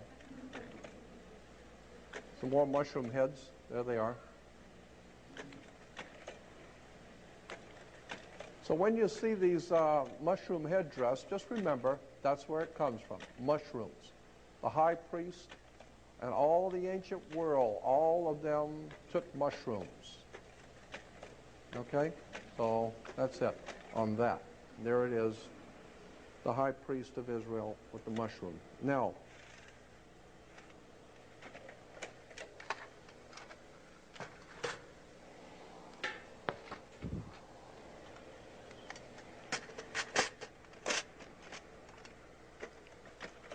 okay. Here you will see the headdress. The Pope's headdress is called the Pope's mitre. The word mitre comes from the word, in the Catholic Encyclopedia, the word mitre for the Pope's headdress. Mitre comes from the word Mithra, because Mithra was the god of Rome before the Vatican became the Vatican.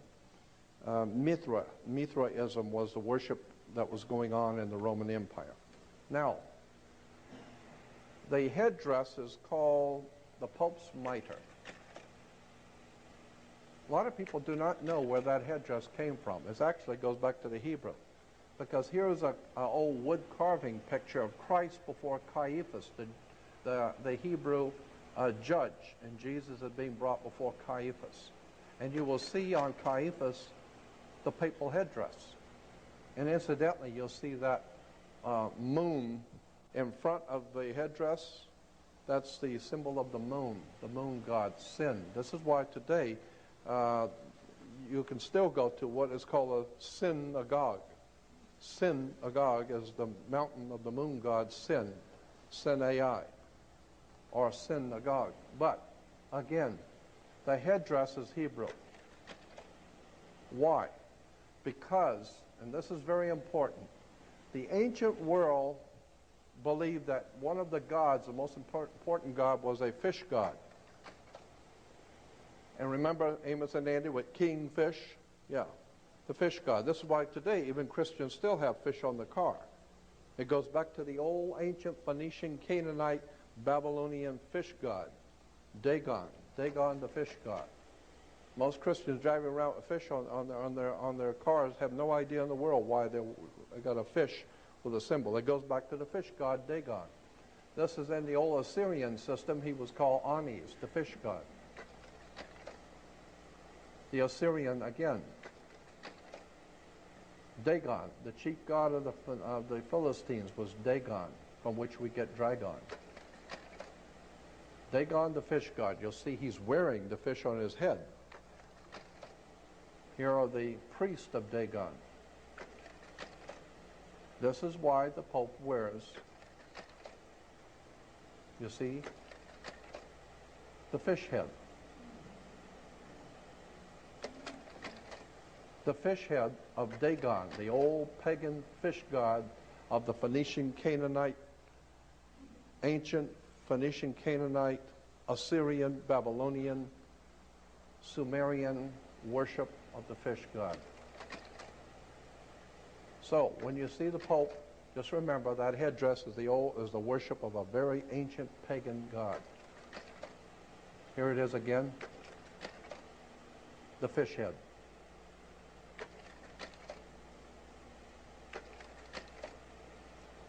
Here are the black robes. Why black robes? Why black squares? The black robe is the black robe of the planet Saturn. Again, here are the judges all swearing allegiance in Nazi Hitler. And here are the priests in, incidentally, the priest uniform is called, here it is, just a minute. All black robes. Why black robes? Darth Vader wears a black robe. Yeah, devil worshippers wear black robes. Ayatollah Khamenei wears a black robe. Yeah. Yeah, Omar Gaddafi wears one too. There they are. Some of the most bloodletting murderers the world has ever seen. The Order of the Garter. In England, you will see Churchill on the lower right. It's called the Order of the Garter. The black robes. It's very, very extremely powerful secret society in England called the Order of the Garter. Many people think it's like a woman's garter. No, no, it was the guards who guarded the powers in England. They guard the powers. They are like a mafia, underworld organization. A very powerful secret society with the black robes and the red strips. The red represents the same thing as the red, the scarlet-colored wild beast of Revelation. The red is very important, and you'll see they're also wearing the old ancient symbol of the cross.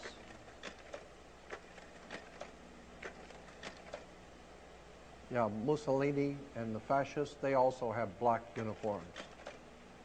This particular uniform, this particular robe the priest wears is called a Geneva robe. Geneva. The reason why it's called a Geneva robe is because the Vatican has dominated Europe for some 2,000 years, and Europe has dominated the world. And therefore, international maritime admiralty law, the law of international banks, is based on Vatican canon law. This is why the Vatican has a Swiss guard. The Swiss guard the Pope. Why? Because it's symbolic. The Switzerland, which is the home of international banking, is guarding the Pope because he's the boss of all bosses. Michael Corleone goes to the Pope, right? Mafia bows before the Pope. International drug traders bow before the Pope. The Pope is probably one of the most fierce, diabolical people the world has ever known. I know. I was born and raised Catholic. I listened to my uncles who were federal judges. I listened to my Uncle Joe. I listened to the people I've read and studied for 42 years. The Vatican is a symbol of world criminal, world empire. And if the Protestants think that they have protested against Rome and gotten something cleaner and better, you've got another thing coming, because 99% of Protestantism came directly out of the Vatican Catholic Church, and neither one of them are worth a damn before God. Somebody had better start doing their homework and understanding that we have been misled away from the true and divine presence in the universe that men have called God. And I am totally committed to trying to help people to learn and see how these symbols have been foisted on us and we didn't even know it. You see Heaven's Gate. Remember this idiot? Heaven's Gate. A gate is a door. I'll run through this very quick. A door or a gateway is an entrance to the realm of the dead. In the Shinto, they have the Heaven's Gate. And I'll run through this very quickly, but it's important. You'll see there's the sun door, the sun gate in Egypt. And the old Aztec, Mayas, and Incas had the Heaven's Gate, or the sun door. The universal belief that the sun door of immortality represented the monolithic gateway of the sun. There's the heaven's door, the heaven's gate, the sun door. Consequently, the whole concept of the sun door was to go through the door into the world of the dead, into the occult world beyond. Here's the winged sun door in the Hindu. The sun doors, this goes all the way back to the Akkadian, Babylonian, Sumerian belief that the gods will lead you through Heaven's Gate, or the sun door. There is the old Phoenician Canaanite god going through the sun door.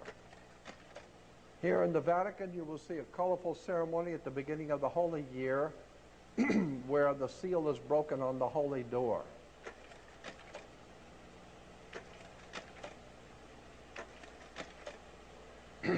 With only fewer than 880 days left before Pope John Paul opens the holy door for the Jubilee year of 2000. One of the most solemn events in the Church's calendar is the opening of the holy door. Here is the Pope going through the sun gate, the holy door. The Pope immediately after entering the Basilica through the holy door, the sun gate, the old Phoenician, Canaanite, Assyrian sun door. This stuff is as ancient and as pagan as it has ever been. And most people see this and have no idea. They think it's people see something like this on television. Oh, it's very holy. The only thing holy in Rome is the stories.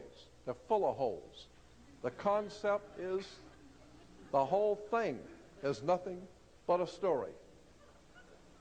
And it has been misrepresented. And again, let me say, I am totally convinced that the New Testament is a profoundly important story, but it has been misrepresented by the people who are far smarter than we are. They have put all of this stuff together and they figured we'd never find out.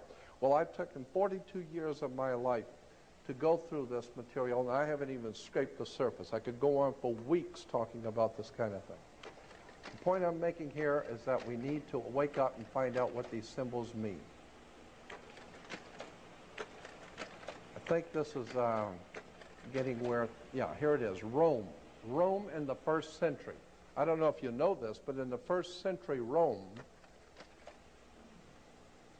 seat of power, where Caesar ruled from, was called Capitoline Hill. Capitoline Hill. And the temple of Juno Moneta was a part of Capitoline Hill.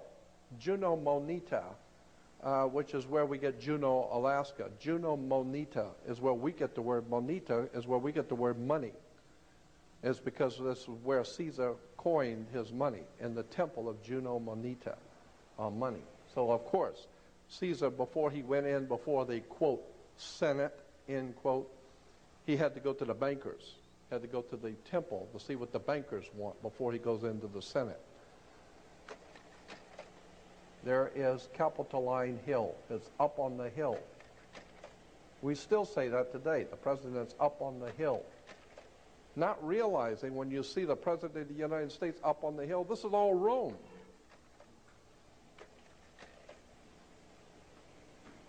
Okay. One last one.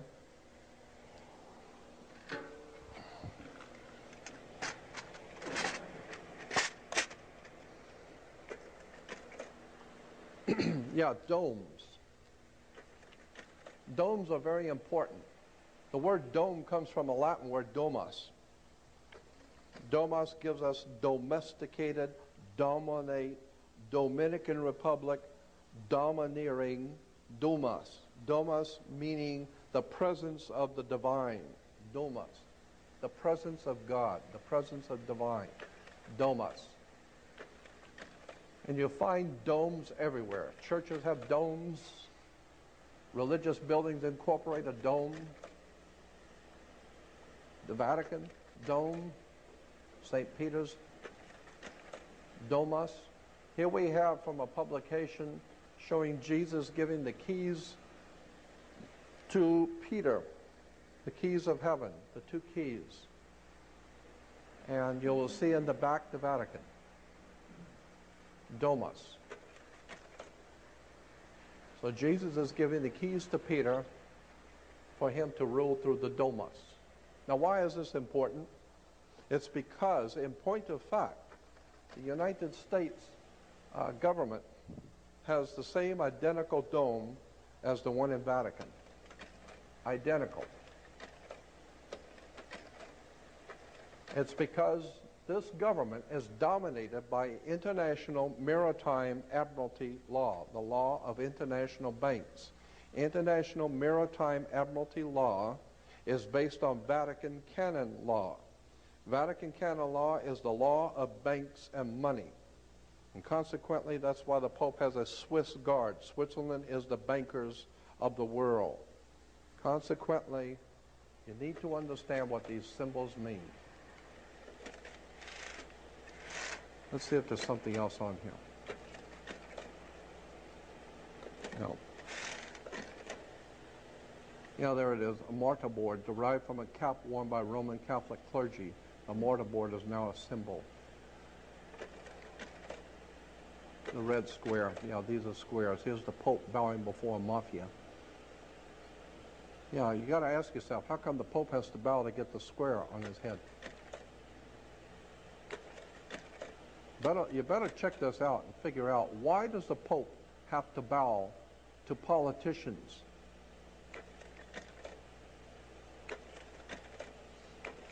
The square, the red square. Isn't that what where Russia was, the Moscow was ruled from? The red square? The red square. You find that in the Vatican, the red square. The Nazis used the red square.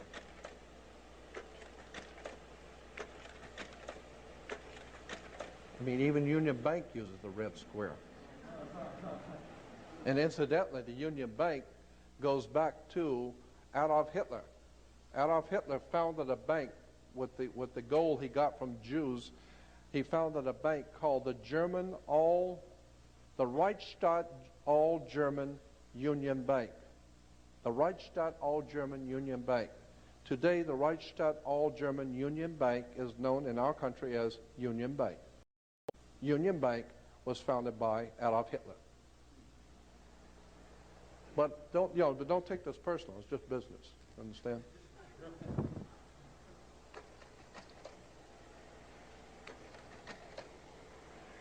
Here is a red shield, Rothschild, and what do you see as a symbol of fascism? Fascism was an authoritarian political movement. The last sentence, it says, its name was derived from a fasces, a Roman symbol for authority consisting of a bundle of rods and an axe. political life. In most cases, fascists have come to power after a nation has suffered an economic collapse, a military defeat, or some other disaster. The fascist party wins mass support by promising to revive the economy and restore national pride. Say it again? When? Okay. Political life under fascism. In most cases, fascists have come to power after a nation has suffered an economic collapse, a military defeat, or some other disaster. The fascist party wins mass support by promising to revive the economy and restore national pride. Where have we heard this crap before? The people running this country are nothing but the patsies for international fascist Nazism. They are fascist murderers all.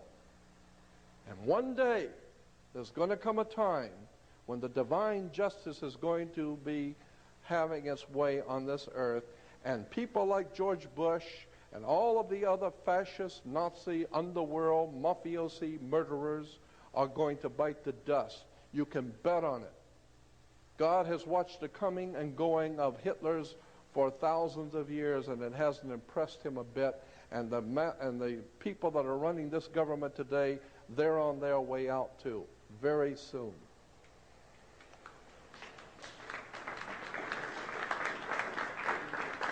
Personal liberty. Personal liberty is severely limited under a fascist government. Here is a fasci. You'll see it underneath. It's everywhere throughout the world, especially in South America, Italy, France, Italy again, Benito Mussolini. You'll see the fasci.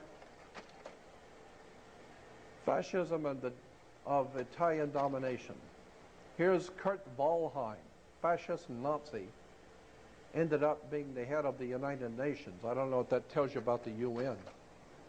And here's the Pope with his fascist Nazi friend. Both of them are grinning because they both know what they're doing, and they know you don't know what they're doing. And that's why they're both smiling. I put the Pope in the same place with Adolf Hitler and the other fascist Nazis. I know. I've done 42 years of research on the Roman system of fascism, Nazism, and I can tell you the papacy is the bottom line if you want to talk about fascism. Why does the Pope wear a Jewish yarmulke? Never thought about that? Where's the Jewish yarmulke? Why?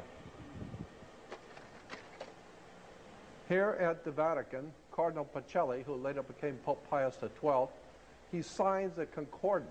Eugenio Pacelli, now Vatican Secretary of State, presides over the signing of a concordat between Germany and the Vatican in 1933.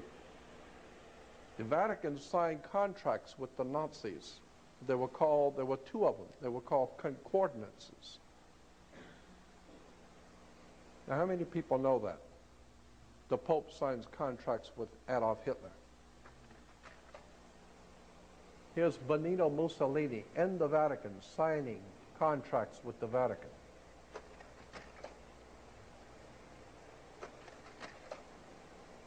Again, here's another cardinal meeting with all of the fascists on the left. Here are the priests hailing Hitler. Here's Pacelli. Now here's the Cardinal Nuncio, Papal Nuncio in Germany talking to Adolf Hitler. Again, the fasci. Here it is on American coins, the fasci. Here it is in Rome. Take a good look at the fasci on that symbol. Here it is in America. Here it is on the American dime. It's a traditional symbol of republicanism, a fasci as its symbol. Yeah, Republicans have always used the fasci because they crawl on their knees before the Pope and the mafia. You see on both sides of the podium, fasciites. That's a fascite. And you'll see it with the president and on both sides of the podium.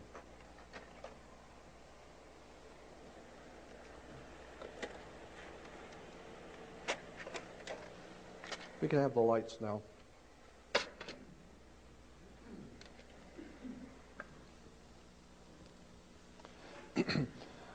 So in conclusion, let me say that what I'm trying to do is alert you and make you aware of the fact that the entire world operates on symbols, words, terms, emblems, national coats of arms, halotry, flags. And for many years I have been fascinated with how much Americans don't know about symbols, and they look at them every day. They haven't got the faintest idea what these things mean. The religious institutions that govern the Western world are as corrupt as any institution that's ever come out of the Western world. But I believe that there is a very powerful story encoded symbolically in the Old and New Testament, but it has been misrepresented. And unless and until we are ready to accept that fact, that there's something in the New Testament that you don't know, there's a symbolism there that's telling you something. And I am fascinated with how much we read things and don't know what we're reading. Let me give you one last example that I think is important and will make the point. On the first day of summer, the sun is as high in the northern sky as it's going to get. It's not going any further north than the first day of summer. It is directly overhead, as high in the northern hemisphere as it's going to get. Each day, from the first day of summer, each day it moves imperceptibly. It moves 1 degree southward each day, going southward. When it hits the halfway point, it is now crossing over the equator at the halfway point, and now it is going to fall. And that's why we call it fall or autumn. Fall, because the sun is now falling. It's going. And consequently, it keeps moving until it hits the halfway point, which it crosses over the equator. Now it is the spring in the southern equator, and in the northern hemisphere, it is now fall, coming of winter. But as I said, in Rio and in Brazil, it is now spring, because it's going to go 3 more months until it hits the first day of winter. And the first day of winter, the sun is as low in the southern sky as it's going to get. And that's the first day of summer for Rio. That's why the birds and smart people with money fly south. If you got money, you go south, follow the sun, right? So consequently, the sun, which was doing just fine. It was really hot and doing great.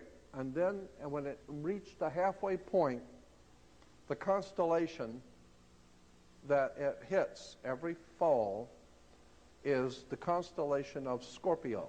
Scorpio is the constellation that begins autumn. And therefore, it's this kiss of death. The scorpion has kissed God's son, and now he's going to be led to his death in Capricorn. He's going to die. He is fallen. The great Son of God is fallen. And he's going to fall all the way down to the southern hemisphere until it hits the first day of winter, which is December 22nd. Yes. On December 22nd, the sun rises on the lowest latitude, on the lowest point in the southern sky. Now follow what I'm saying. The sun rises on the lowest degree on the 22nd. On the 23rd, the sun rises on the same identical degree. It's so perceptive, the U.S. Navy has the instruments to tell you. It did not move 1 degree south. It did not move 1 degree north. It's on the same identical degree. On the 24th, it rises, and it's still on the same identical degree. Therefore, the ancient Egyptians knew that, and they said God's son was dead for 3 days.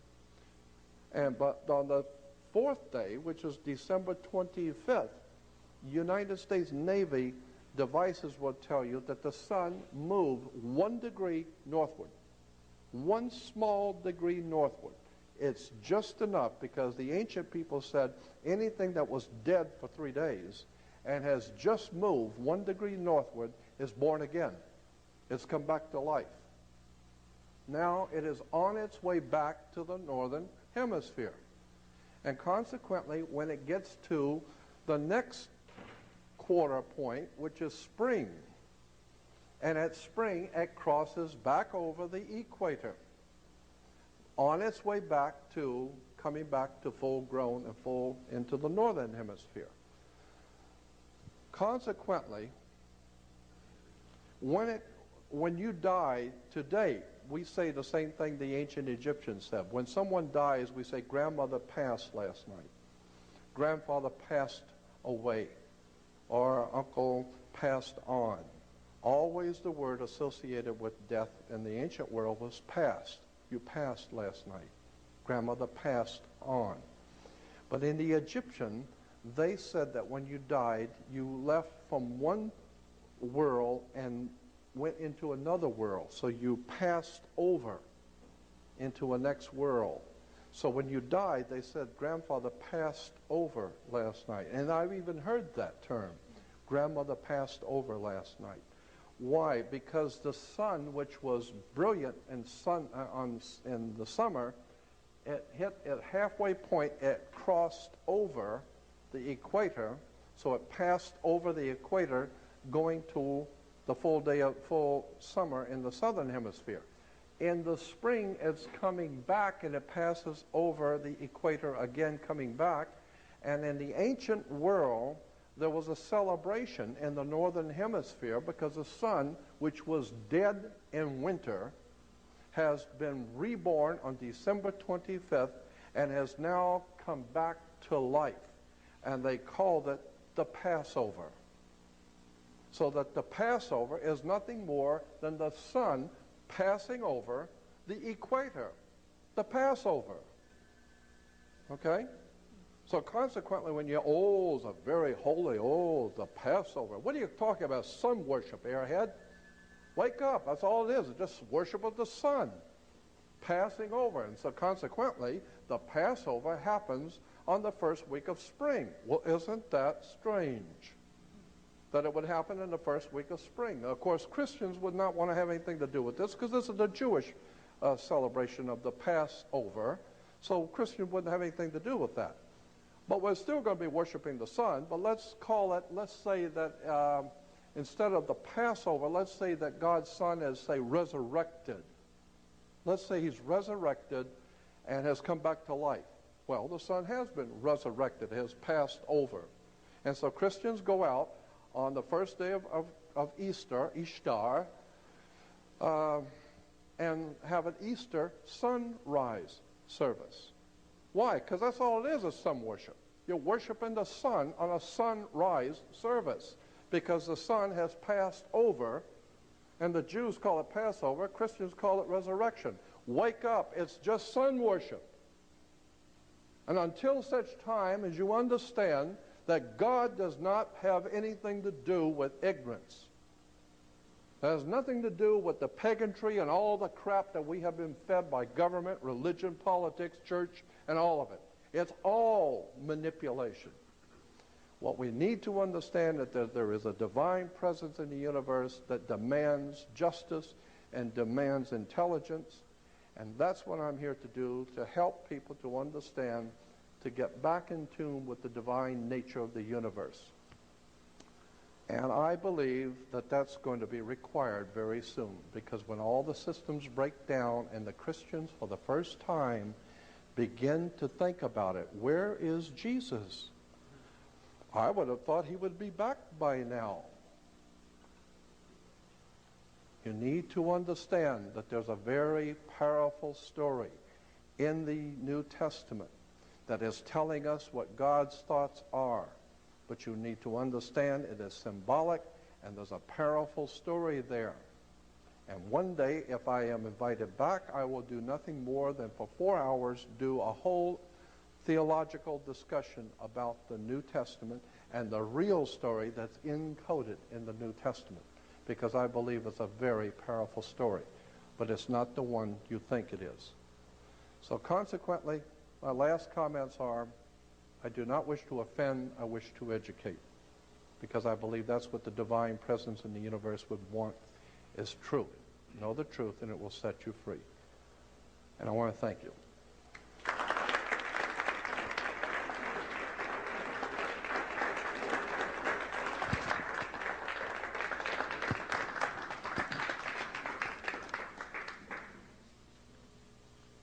Oh, do we have any questions?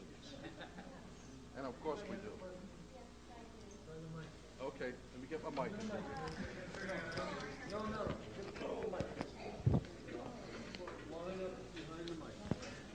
And remember, just because you got questions, that does not necessarily mean I can answer them.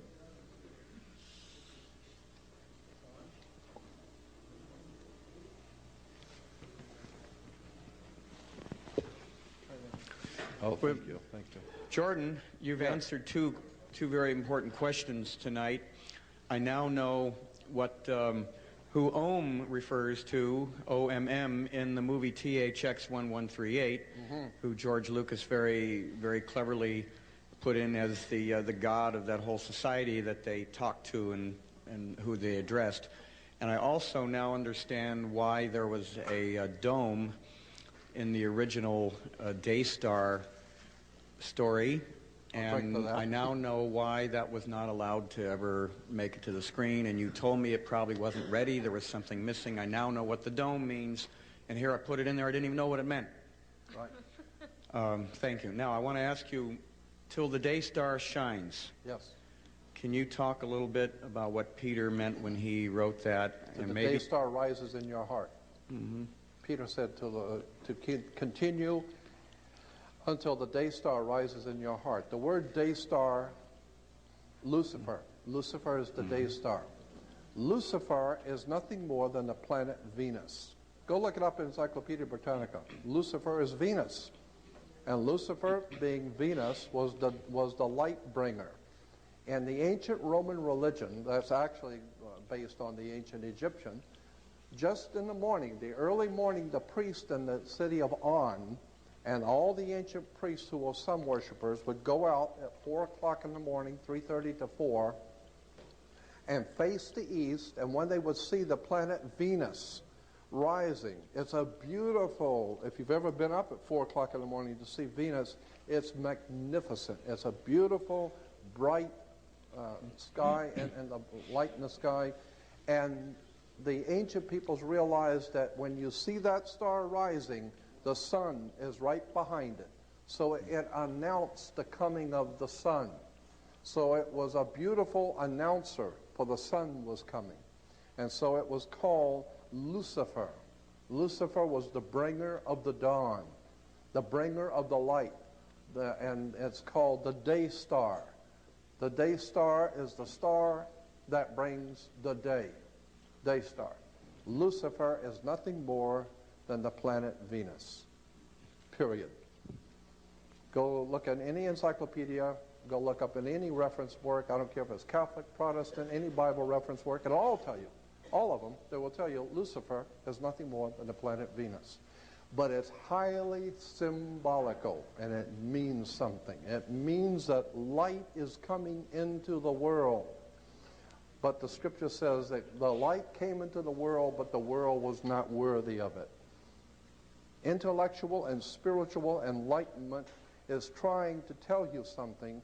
And what happens when somebody is intellectually enlightened and trying to teach you something?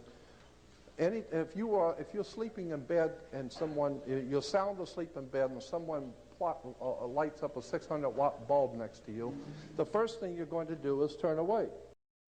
Why? Because it hurts your eye. You don't want to see it.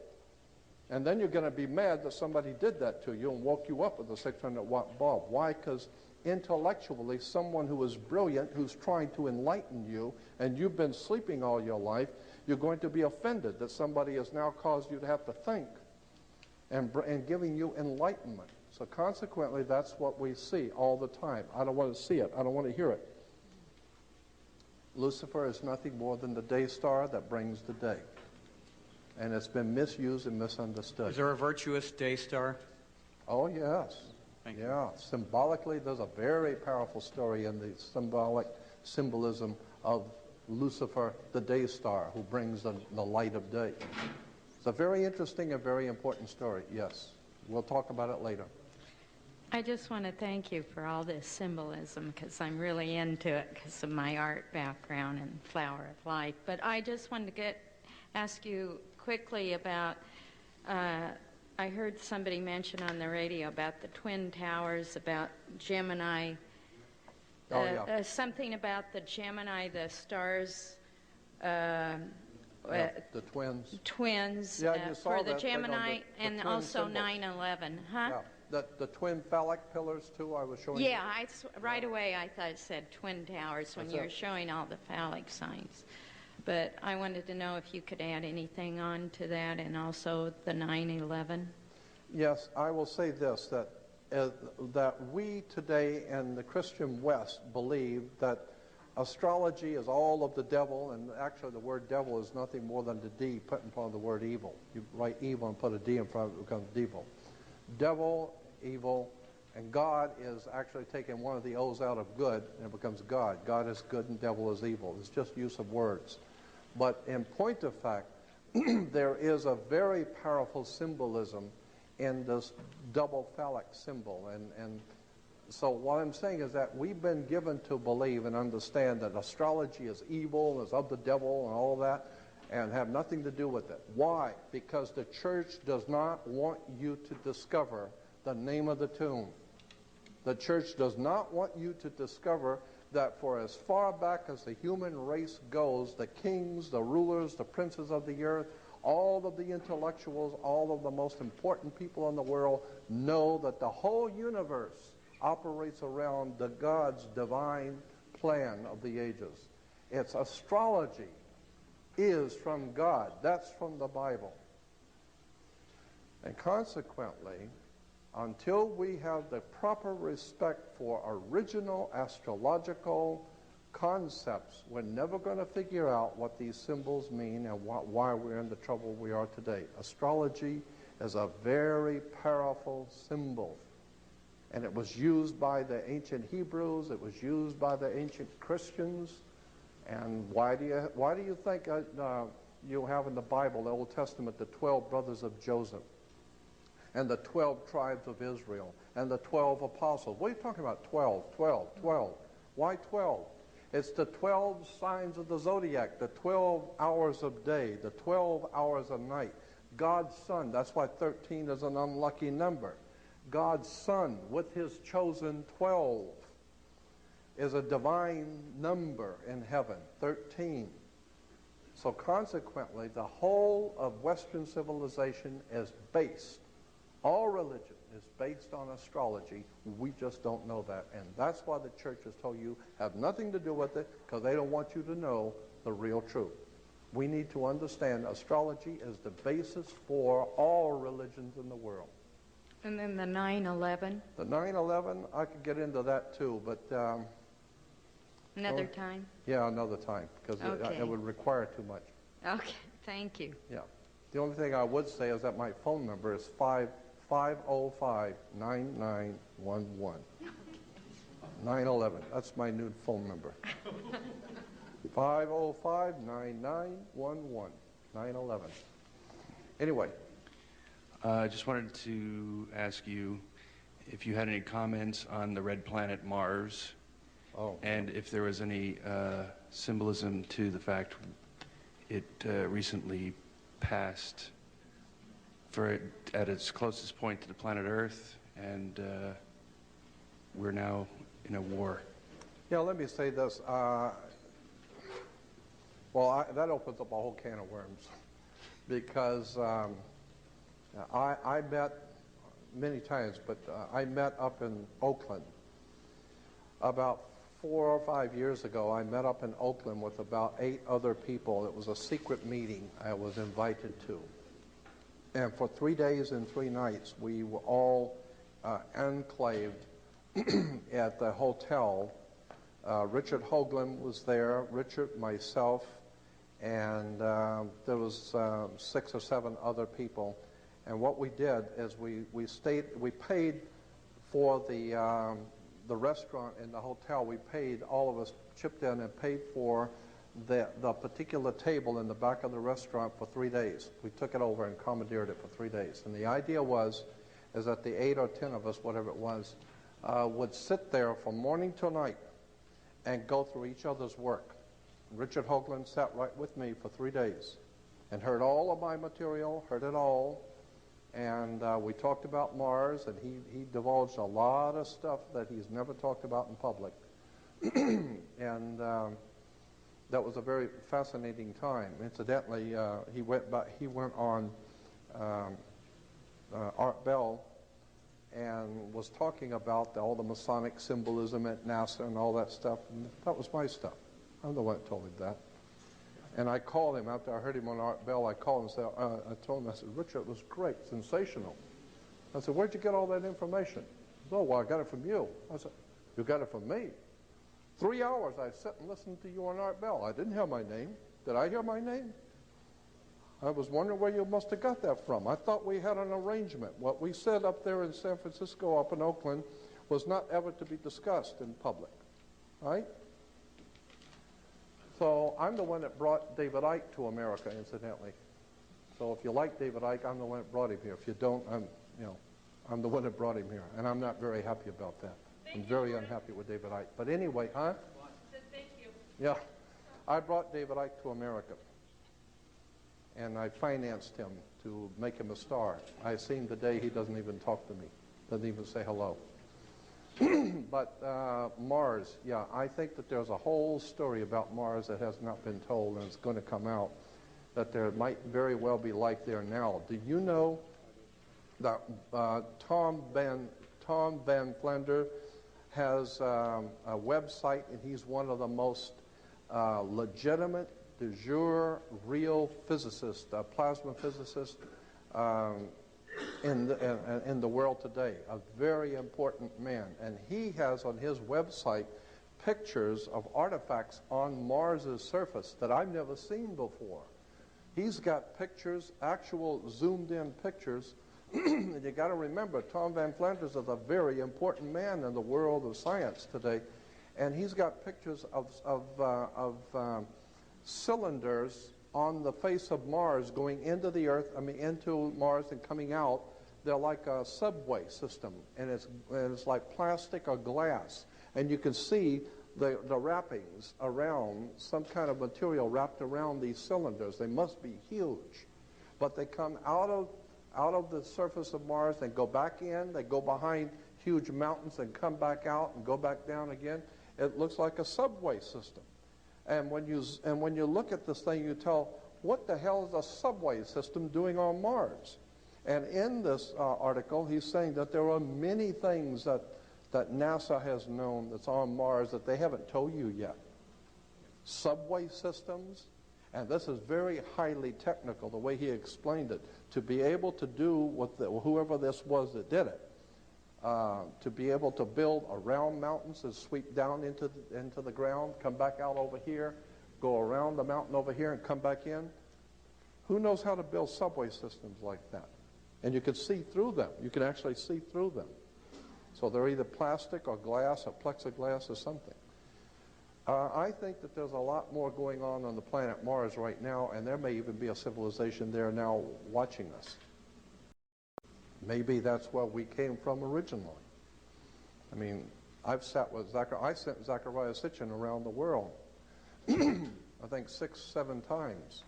I sent him to Egypt. I sent him to Mazatlan. I sent him to Turkey. I sent him to Israel. I sent him to Egypt. I sent Zachariah to 7 countries of the world. I did it personally. I sent him. And I was going to do a 13-week mini-series with Zachariah. And Zachariah is sensational. I love him. But I did a contract with Zachariah where my company in San Diego was going to finance a 13-week mini-series we were going to sell to PBS. And he agreed to do it. and we sent him to 7 different countries.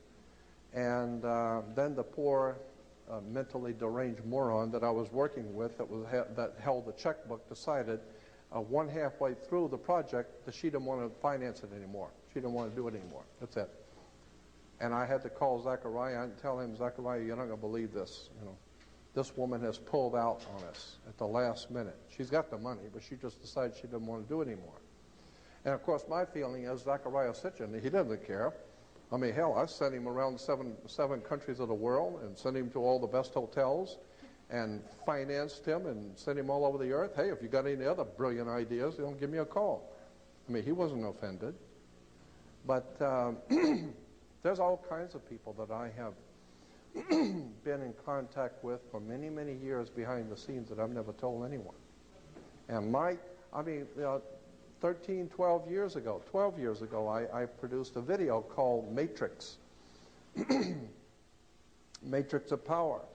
And I got all kinds of phone calls from Hollywood stars, from all kinds of motion picture people, talking to me, oh man, a sensational idea of a matrix and Matrix of Power.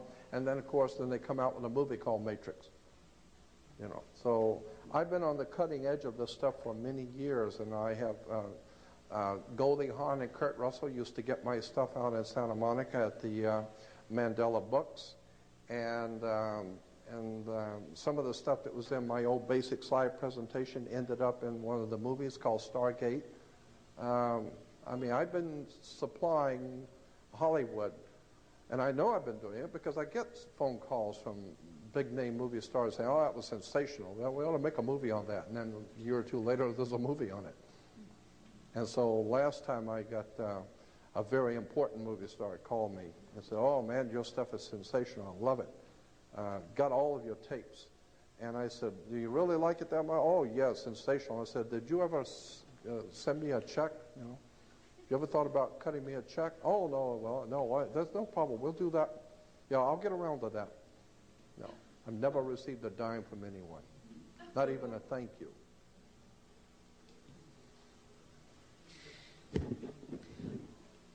I have a question. I know that you said that you were going to talk later about, or on another occasion, about your interpretation of the New Testament.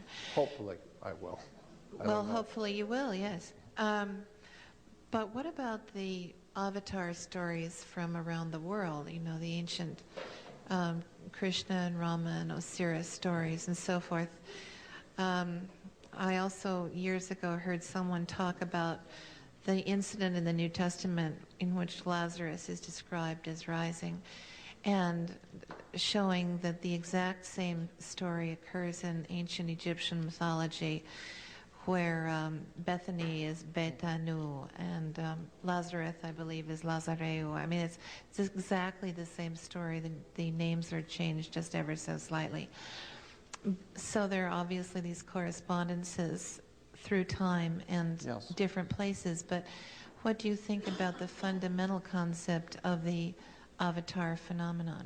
I think that Manly P. Hall said it best. He explained that whole thing in a lecture once, where there seems to be a divine mandate in heaven that in all periods of darkness, when there seems to be darkness encroaching on the human family, that the spirit of the universe calls out individual people, and your spirit is moved to do something to help your fellow man, to be a teacher. And so there have always been teachers who have been called in the last and final parts of a dark time on the earth, where the universe puts it into certain people's hearts to be like an avatar, to be like a teacher. Well, we don't have any problem talking about Isaiah, Jeremiah, any of the prophets of old, and Joel, and the Apostle Paul, but to bring it down into modern day, now that's different. Now, if you're going to talk about God's leading you to do something, you must be an idiot. Now, Billy Graham, we understand, he's being led by the Lord. You know, and go look in the Oxford Dictionary of the English language. Look at the word Lord. L-O-R-D comes from L-A-R-D. That's the way it was spelled in the King's English, Lord. So consequently, when I see, you know, I'm serious. This is why Christ is the Christos, is oil. Well, congealed oil is the Lord. But the idea of an avatar or a teacher has been with us for thousands of years, and it's true. Every time the world is heading into darkness, it seems like God or the divine presence in the universe moves certain people in their heart to stand up against the darkness and help their fellow man, like the scripture says, just carry even one candle will light a darkened world. So I believe that there is something to this idea that God raises up individuals to enlighten his fellow man in dark periods of history. Could I ask you one other question about astral theology? Have you looked into the Mayan calendar? What do you think about that? Well, I think the Mayans and the Aztecs and the Incas and the Toltec and all of those ancient people, I think South America and Central America is just cram-filled with interesting ancient stuff. And we tend to feel that the Egyptians and the people from that area of Africa and in Europe somehow or another got over here to South America because we still have the same pyramids and the same symbolism. We find the same symbolism in Central and South America we find in the Middle East. And so obviously they came from the Middle East and Egypt and Africa across to South and Central America. I'm saying, maybe not. Maybe it started in Central America and South America and went to that way. Why do you, and I am totally convinced in my own mind that the most ancient cultures on the face of the earth is in South America and Central America, probably 100,000 years old or more, in Peru and Brazil, and that whole area of the world, I think, is just replete with ancient stuff that far, far exceeds anything Egypt ever did. So I'm seeing that there's a whole world of questions that we've never been allowed to ask. I think that Central and South America is the epitome of ancient civilizations. I don't even know, I don't think that the ancient Mayas and the Aztecs and those people, those are the ones we know of. I think that there were some very old ones, like Earth Base 1. Earth Base 1 is in the Andes. It's as high up in the Andes as you can get. And it is it's so high up that people going there today can hardly breathe. Even mountain climbers say it's very difficult to breathe. It's so high up, and yet the stones are like 100 tons, 300-ton stones, and they're all cut flawlessly and pieced together. And I'm thinking, wait a minute, who moves 200-ton stones in air that even the best mountain climbers can hardly catch their breath?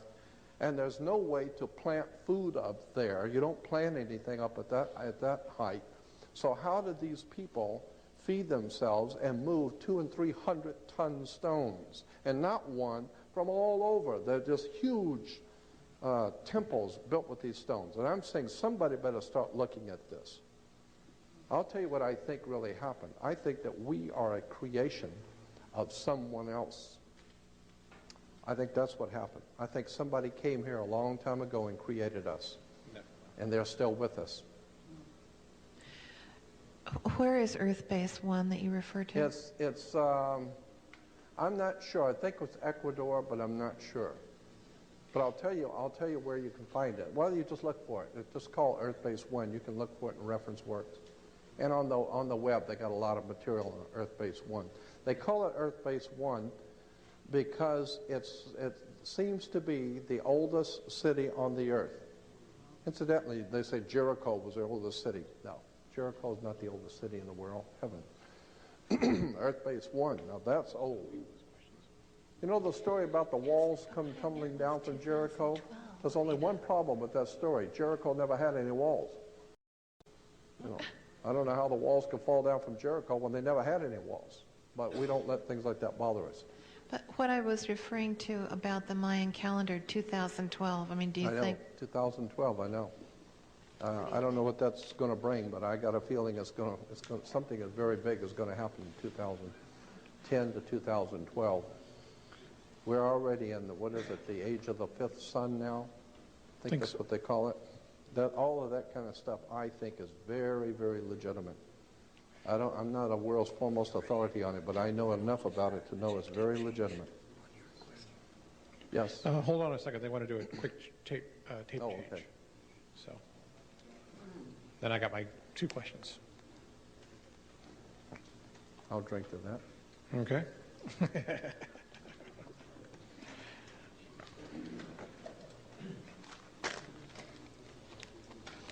Incidentally, I did a television, I've done quite a few here lately. I did a piece for Discovery Channel. I did one for Learning Channel. I did one for Arts and Entertainment.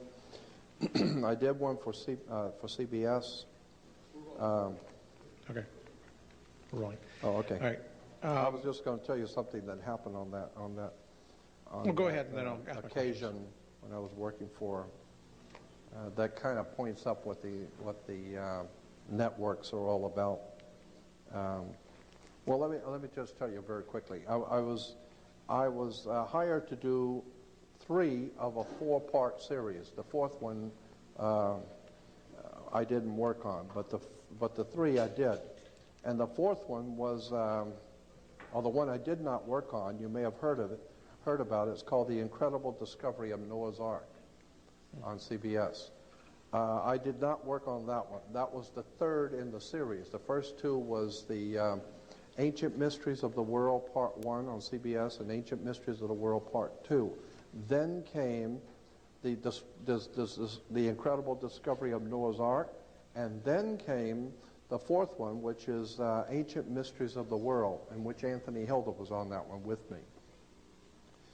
But the 3rd one in line I did not work on, happily, because there were a lot of lawsuits and a lot of bad blood because of that, and the production company out of Utah went broke because of it, because of the lawsuits. And the reason why is because a lot of atheists and agnostics and humanist organizations and people around the country got really upset because CBS did not put a disclaimer saying that this is just entertainment. We didn't really find Noah's Ark. I mean, but they didn't do that. They said the incredible discovery of Noah's Ark. And they went on to show that here's the pictures of Noah's Ark, and it was so ludicrous. It was so incredibly ludicrous. I was laughing at it. It showed the guy taking a picture of Noah's Ark, and then it said, but he fell off the ledge, and they couldn't find him because he died in the snow. And so that's why they don't have the camera in the original picture. And I'm thinking, well, if you don't have the original picture, what the hell are we looking at then? You know, and well, what are we looking at if you don't have the original picture? And so consequently, I was called back to work on the 4th one, and so I asked the field director, I said, did you guys got a lot of heat from that last one you did on the incredible discovery of Noah's Ark? He said, yeah, a lot of lawsuits and a lot of stuff. And I said, did you guys really find Noah's Ark? And he said, come on, this is America. You don't have to be intelligent here. This is just entertainment. You know, I mean, this is America, my God. This is not Europe. You know, you don't have to be intelligent here. You just tell the people what they want to hear. And I thought, wow, that's you know, that was over dinner with the whole crew. And I asked him, you really find, he said, come on. We tell the people what they want to hear. This is CBS. It's just the money. It's just a business, okay? We tell people what they want to hear. So that tells you something about CBS and the rest of them. Well, it's Hollywood. Touche. So what's your question? Okay. My old friend, my good friend. First one, I want to make a note about Darth Vader. He's also Lord of Sith, S-I-T-H. So I follow the Star Wars stuff, so I figured I'd want to give you that pointer there. Throw that one in, okay. So it's documented now. My first question is regarding Isis, Ra, Elohim. Yeah, El. Yeah, Isis, Ra, El. El, okay. Isis was a feminine principle of wisdom in Egypt, spelled I-S-I-S, Isis. Then the coming of one of the pharaohs changed the worship of Isis to the worship of Amun-Re, Amen-Ra, which is incidentally why Christians still say amen at the end of the prayer, because they're sending the prayer through God's Son, Amen-Re, Amun-Ra, amen. And consequently, when the Phoenician Canaanites, when the Hebrews went north into Palestine, They encountered a people that were already there for thousands of years. They were called Palestinians, which was very clever. I mean, that's where you would expect to find Palestinians, is in Palestine. And so when they went into Palestine, they had already learned all the wisdom and the religious teachings of Isis, spelled I-S-I-S. Then they learned the new concept of the new religion of Amun-Re, R-A. And now they encountered the Palestinians, and the Palestinians' god was El, the planet Saturn, El, E-L. Consequently, the religion grew out of Isis, Ra, El, I-S-R-A-E-L. Israel is nothing more than Isis, Ra, and El. Consequently, there's nothing holy about Israel. And why is Jerusalem called the Holy City? The Holy City is because, yeah, they're full of holes. The Holy City is because every kind of licentious, filthy, degenerate religion that can come into the mind of men has been practiced there.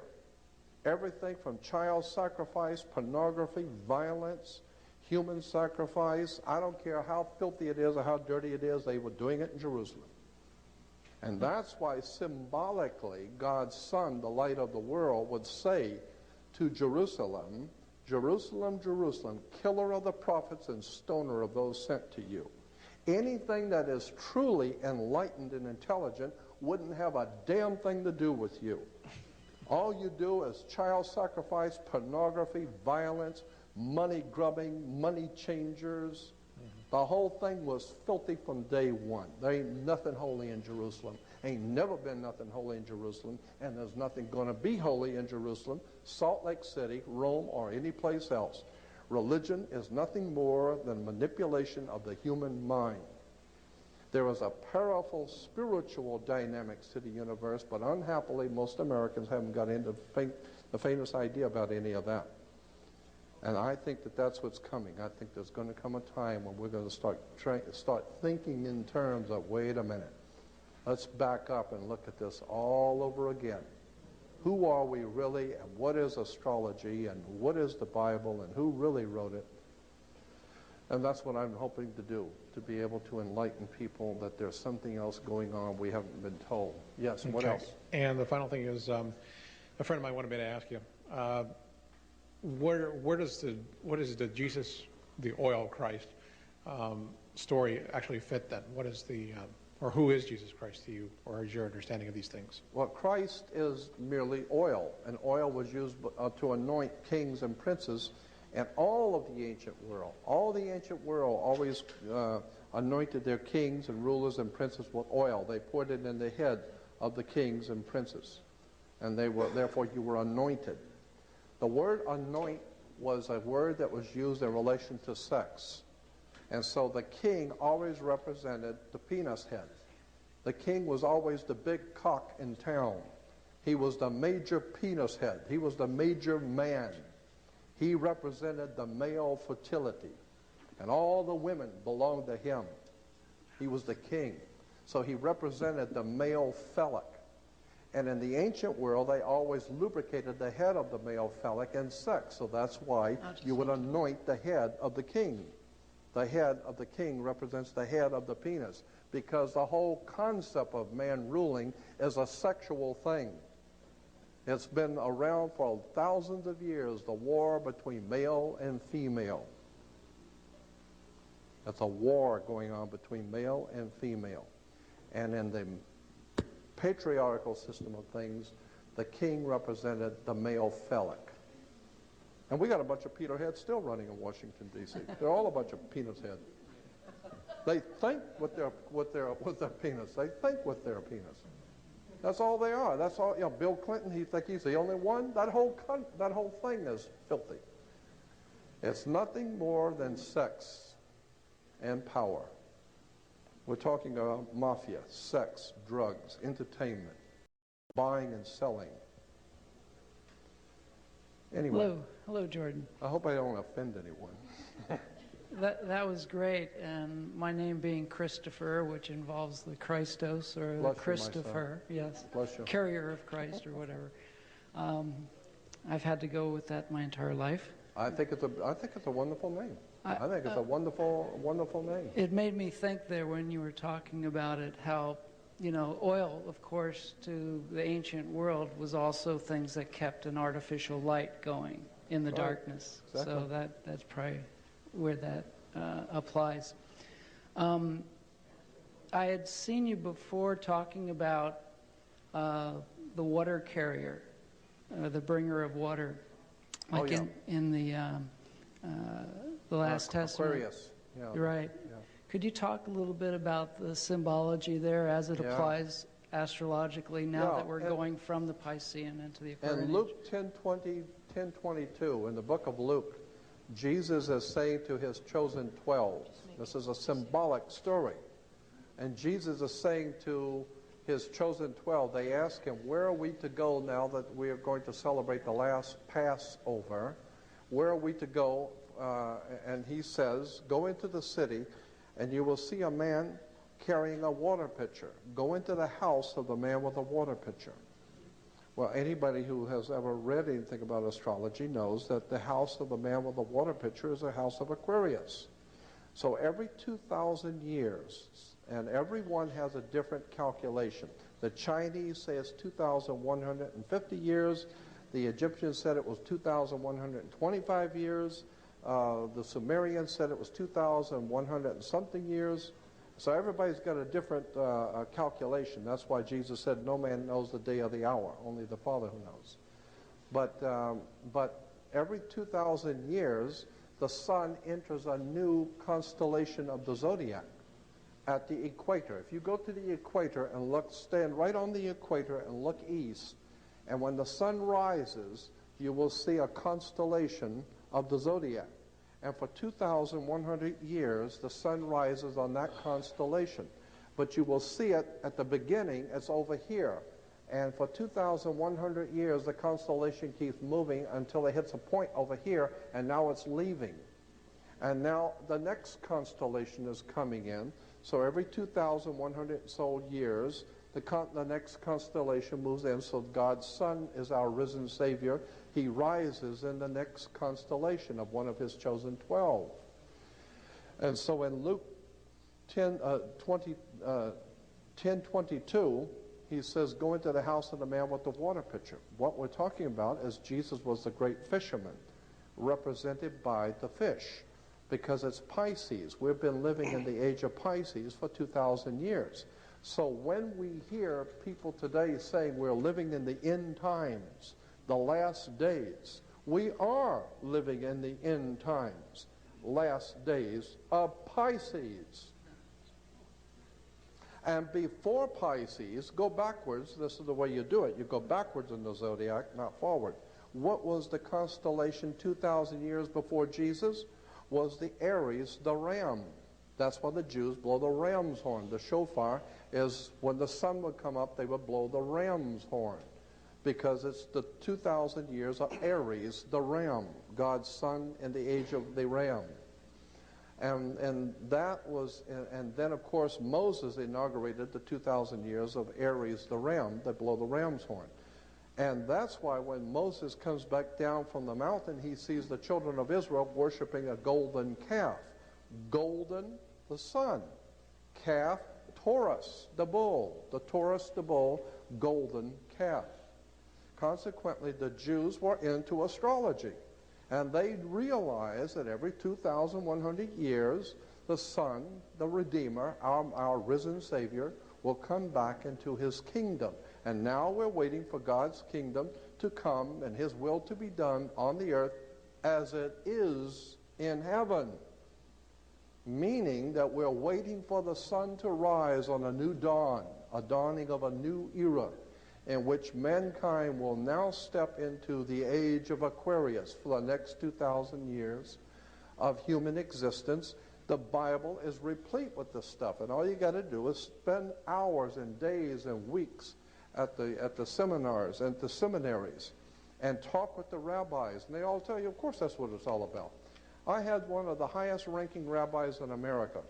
I'm not going to give you his name because people will see this, and I don't want them calling him.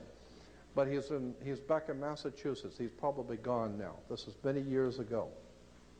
But we used to talk about this. He was a head of a very powerful rabbinical association. And I used to ask him, I said, Rabbi, tell me the truth. Was there an Abraham, Isaac, and Jacob? I mean, did these people actually live? And he said to me, look it, you've got Isis, Osiris, Horus.